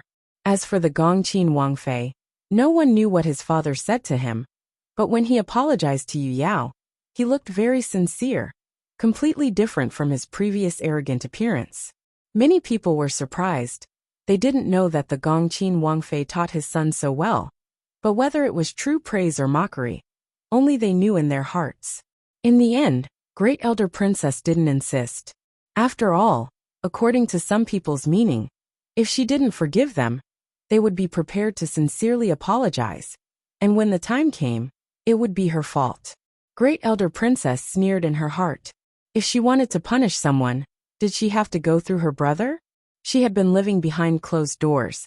Did she really have no connections at all? Well, do what you need to do. As a man, how can you hide among women? Yes, yes, yes, Aunt, you're right. I'll take my leave. Since he had achieved his goal, the Gongqin Wangfei left quickly. The Gongqin Wangfei, who stayed, became the object of everyone's discussion. However, the Gongqin Wangfei was like a piece of wood at this moment. In the eyes of great elder princess, she despised people like the Gongqin Wangfei, who acted as if the sky was falling and the earth was collapsing, and she was even more disgusted by her than her previous arrogance. In contrast, the concubine of Prince Kang was more pleasing to her eyes. Although Prince Kang's second son was an accomplice, great elder princess didn't blame the concubine. After all, she was not the legal mother, and the child was not born by her, so it was indeed not her place to take care of him. Moreover, it was rare that she was a smart person who saw through things thoroughly. As time went by, more and more officials arrived, and then a group of people were frightened by the living king of hell. When it was almost time, the banquet began. In fact, most people were satisfied with this banquet. Even the reserved female guests basically didn't eat any dishes that hadn't been touched. It couldn't be helped that the dishes were really good in color, smell, and taste. The smell uncontrollably went into people's noses and aroused their appetite. No matter how reserved they were, they still ate several times. They sighed in their hearts that this was what a banquet should be like. However, the chef of Prince Jin's mansion was really good. The ingredients used in each dish were the best. Although they belonged to the top circle of the whole Qi Yuan, they hadn't eaten some of the dishes on the table. Of course, they were embarrassed to say that because it was shameful. Of course, there were still some people who didn't eat much, including Jingwan. Because the bowl of longevity noodles before the banquet was so delicious that Jingwan was 80% full at that time. Later, many people proposed a toast to her. Jingwan didn't drink much, so her alcohol tolerance was naturally low. Halfway through the banquet, she was basically drunk. Most of the older noble women were more considerate and let her rest. Of course, not everyone had good intentions. The younger ones raised their wine cups and laughed like flowers trembling. How could the birthday girl leave halfway? How was it unkind to pretend to be drunk? The older ones nodded their heads in agreement. It must be said that these people didn't bully Jingwan, because she was young and thin-skinned, so most of them would endure. Unfortunately, Prince Jin's appearance at the female guests' table really surprised many people. However, Li Hongyuan didn't look sideways. He ignored people who paid their respects, and directly walked to Jingwan's side. He reached out and stroked her hair. Drunk? Whether it was his actions or his expression, they all hid a tenderness that couldn't be dissolved. Wang Ye. Jingwan got up but couldn't stand. Li Hongyuan hurriedly reached out to help her. I'll take you to rest. Without any explanation, he carried Jingwan up horizontally. With a little force, he suppressed Jingwan's struggle and stopped at Luo Laofuran's table. After that, I'll have to trouble Laofuran to help take care of everyone. When Jingwan wakes up, she will apologize to everyone. Who was the living king of hell? Let his king of hell's consort come out to apologize? Looking at how precious she was now, if she really chirped in the future and expressed her dissatisfaction with Jin Wangfei, he would be displeased. If he was displeased, the womenfolk present might not do anything, but their fathers, husbands, or sons might be in trouble. So these words, it was fine to just listen to it. Each and every one of them hurriedly said that they didn't dare, and let him quickly send Jingwan to rest. Because of this, until the end of the banquet, there were still some unmarried young ladies, and even young married women who were absent-minded. The notoriety of the living king of hell was well known to men, women, old and young in the entire capital. However, those who had truly eaten his methods were actually only a small portion of people. It was basically concentrated on those brothers of his, and those courtiers, who always wanted to make things difficult for him. The other people, especially the womenfolk of the noble houses, only knew about him through rumors. As the saying goes, public opinion can melt gold, and accumulation can destroy the bones. After the exaggerated and erroneous rumors, coupled with Li Hongyuan's intentional actions, it was basically people who heard about the living king of hell. Even if on some occasions, if they accidentally met him, they would avoid him from afar. Or if they fancied his appearance, they would also be dissuaded by others, and then rationally choose to give up. However, seeing the scene of Jin Qin Wangfei treating Jin Qin Wangfei, how could they remain indifferent? Especially those who had actually thought about Jin Qin Wangfei, and were now married but didn't live as they wished. It turned out that Jin Qin Wang was actually so gentle and considerate. It turned out that Jin Qin Wang wasn't scary at all. It turned out that even if Jin Qin Wang didn't treat other people well, he treated his own Wangfei completely differently. Why couldn't they become his Wangfei? It must be known that Jin Qin Wang had started to choose his concubines many years ago. If they didn't listen to those rumors, how could they miss such a man? If they didn't listen to those rumors, how could Jin Qin Wang be taken away by a woman outside the capital? They didn't think that Jin Qin Wang was acting, because Jin Qin Wang didn't need to act for anyone to see. Even if he was acting, no man would do it to this extent. Their intestines turned green, and coupled with jealousy corroding their hearts, how many people unconsciously tore their handkerchiefs? In contrast, some unmarried young ladies were eager to move.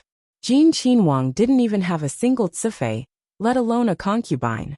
They didn't need to worry about Jin Qin Wang's cruelty, and might even be able to obtain his favor. Coupled with the monstrous riches and honor of Jin Qin Wangfu, what could compare to this taste? Even if Jin Qin Wangfei was a jealous woman, as long as Jin Qin Wang protected her, what else was there to worry about? A group of old noble women could see it clearly. Some were disdainful, some were indifferent, and some lamented. Evil creatures, evil creatures, each and every one of them was bewitched. If they continued to indulge like this, no matter if they were married or not, they wouldn't have a good life. Married, if they always fantasized about Jin Qin Wang's gentleness and ignored everything else, or if their husband knew about it, would they want to enter the family temple, or would they want to be divorced? Unmarried, if they always wanted to choose a husband based on Jin Qin Wang, would they still want to marry? Each and every one of their hearts are higher than the sky, but I'm afraid that their lives are thinner than paper. Who was Great Elder Princess? Her words were not polite at all. Who do you think you are? Do you really think that you can be a Qin Wangfei with any identity? Even if Jin Qin Wang is a jinx to his wife, it's not because he lowered his status and married any woman. As the saying goes, different people have different lives. Even if you marry into Jin Qin Wang mansion, you may not have the luck of being a Qin Wangfei. Instead of living a good life, you think about those things all day long. You deserve it if you don't live a good life. The surrounding noble women didn't answer. They were all used to leaving some leeway in everything, so they wouldn't say anything to offend Great Elder Princess. However, they all knew that Great Elder Princess was right. They were all experienced people, and had seen everything. It should be known that although Luo Peishan was a first-class official, Jingwan was not the legitimate daughter of the eldest son's family. Besides, her father was completely incompetent, so she couldn't be a Qin Wangfei. It was better to recognize Great Elder Princess as her adoptive mother to raise her status. Even if Li Qingdi was crazy about his sixth son's marriage, he would not lower his standards too much. Besides, even if Great Elder Princess wanted to adopt a daughter, she wouldn't do it casually. Even if it was Li Qingdi's idea, it had to depend on Great Elder Princess's own wishes. Even if her status was high enough, as the saying went, different people have different lives. What was more, the King of Hell only chose that one person, and no one else could be chosen. Therefore, those who even blamed Jingwan were really unreasonable. Great Elder Princess, you don't have to care about this. In addition to luck in good or bad life, people still have to rely on themselves. Madame Luo said with a smile. Great Elder Princess nodded and said, "You're right, madam. However, that evil creature is also a source of trouble. Even if he loves his wife dearly, he can send his people here, and then ask the maids to send her back. Why does he have to go there by himself? It's normal for young people to be impulsive occasionally, and forget other things when they're in love. Everyone has been like this, so there's no need to worry too much about it." An old princess said with a smile. "Aunt, you're right." Great Elder Princess nodded.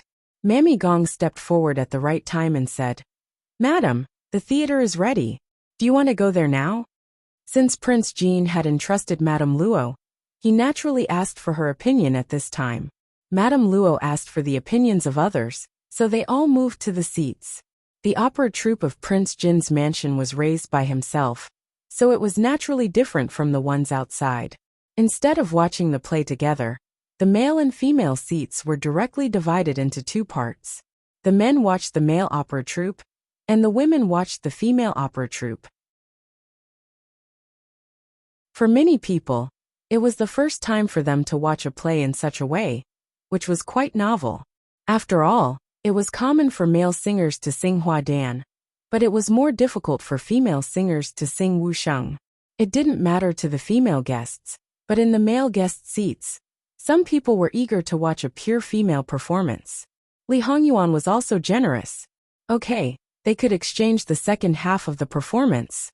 However, those who had evil thoughts were destined to fail. After all, Jingwan had already sent away the performers who were willing to leave. As for the rest, as long as they didn't have any evil thoughts, Jingwan would naturally protect them. For such a trivial matter, the King of Hell had always been obedient to his wife. Asking the King of Hell to take a woman from him, haha, in the two neighboring courtyards, there were endless sounds of babbling, and from time to time, there were cheers and applause. However, in the female guest seats, there were always girls who couldn't sit still. For various reasons, they wanted to go out for a walk and exercise, and the place to exercise was the courtyard of the male guest seats. What are they doing? Their thoughts are clearly written on their faces. Shameless. Yuan Xiaoqiao sat beside Sun Yijia and said indignantly, "Why do you care about them? Anyway, at most, they are just thinking about it. Can a toad eat swan meat?" Sun Yijia didn't take it seriously, but the words that came out of her mouth were also poisonous. Although she didn't like Li Hongyuan, it didn't mean that she was willing to let other women covet her sister-in-law's husband. Yuan Xiaoqiao burst into laughter. In fact, the Luo family's thoughts were similar to theirs. They didn't have a grudge against her grandaunt, so they naturally wanted her to be well. In the end, it was Great Elder Princess who didn't like her and wanted to steal her goddaughter's husband? We're family. Watch out for yourselves. Don't do anything shameful. As an elder, it was shameful to have such a girl in the family. However, the girls basically gathered together at a certain distance, so it was difficult to control them. What was more, they were afraid that they would make a big noise, which would be even more embarrassing. Now that Great Elder Princess had exposed them, they really wanted to bring back their evil girl and strangle her to death. Fortunately, only a few of them really did so, and most of them were still rational. Great Elder Princess, His Highness has been in the main courtyard for an hour. Nanny Gong, who was guarding by the side, said softly. Well, the prince had long been gone. Those who tried to meet him by chance were in vain. Jingwan was sent back to the main courtyard by Li Hongyuan. At that time, she vomited so much that a lot of filth was vomited on Li Hongyuan. Li Hongyuan frowned. Compared with the discomfort caused by the filth, he cared more about Jingwan. He quickly cleaned up and took care of Jingwan in person, until she drank the hangover soup and fell asleep. At this moment, Jingwan was almost asleep and sober.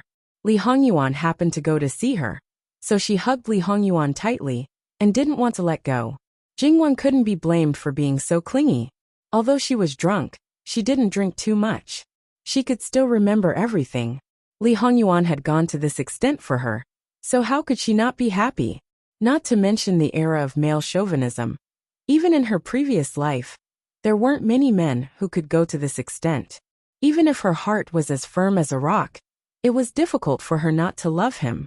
Li Hongyuan also held her in his arms and gently rubbed her temples. Still uncomfortable? Jingwan shook her head. Yuan is here. I don't feel uncomfortable. She was now as if she had been filled with honey. Li Hongyuan gently knocked on her forehead. It's useless to say nice things. You're still a stupid person. If you can't drink, then don't drink. Drinking is already giving face. Do those people dare to have any objections? Only you are so stupid to drink it. Most of them are elders. Jingwan was scolded, but she wasn't angry. So what if they are elders? Jingwan was helpless. You can ignore them, but I can't. When the time comes, The gossip will not only target me. Li Hongyuan kissed her forehead. It's been hard on you. One day, anyone in front of you can only do things according to your mood. It's natural not to do things that you don't want to do. Giving them a smile is a gift. Jingwan smiled. Why did this domineering style feel a little chinibu? What was there to feel wronged about? I know. I'll wait. It was a little perfunctory. When that day really came, Jingwan wouldn't be like this. It wasn't that she couldn't, but it was just the most ordinary of getting along well. There was no need for so many twists and turns. I've rested enough. Let's go to the theater. There are only 2 of us in the prince's mansion. We can't be absent all the time. It doesn't matter. Jingwan was helpless again. Here it comes again. Let's go. I want to watch the show.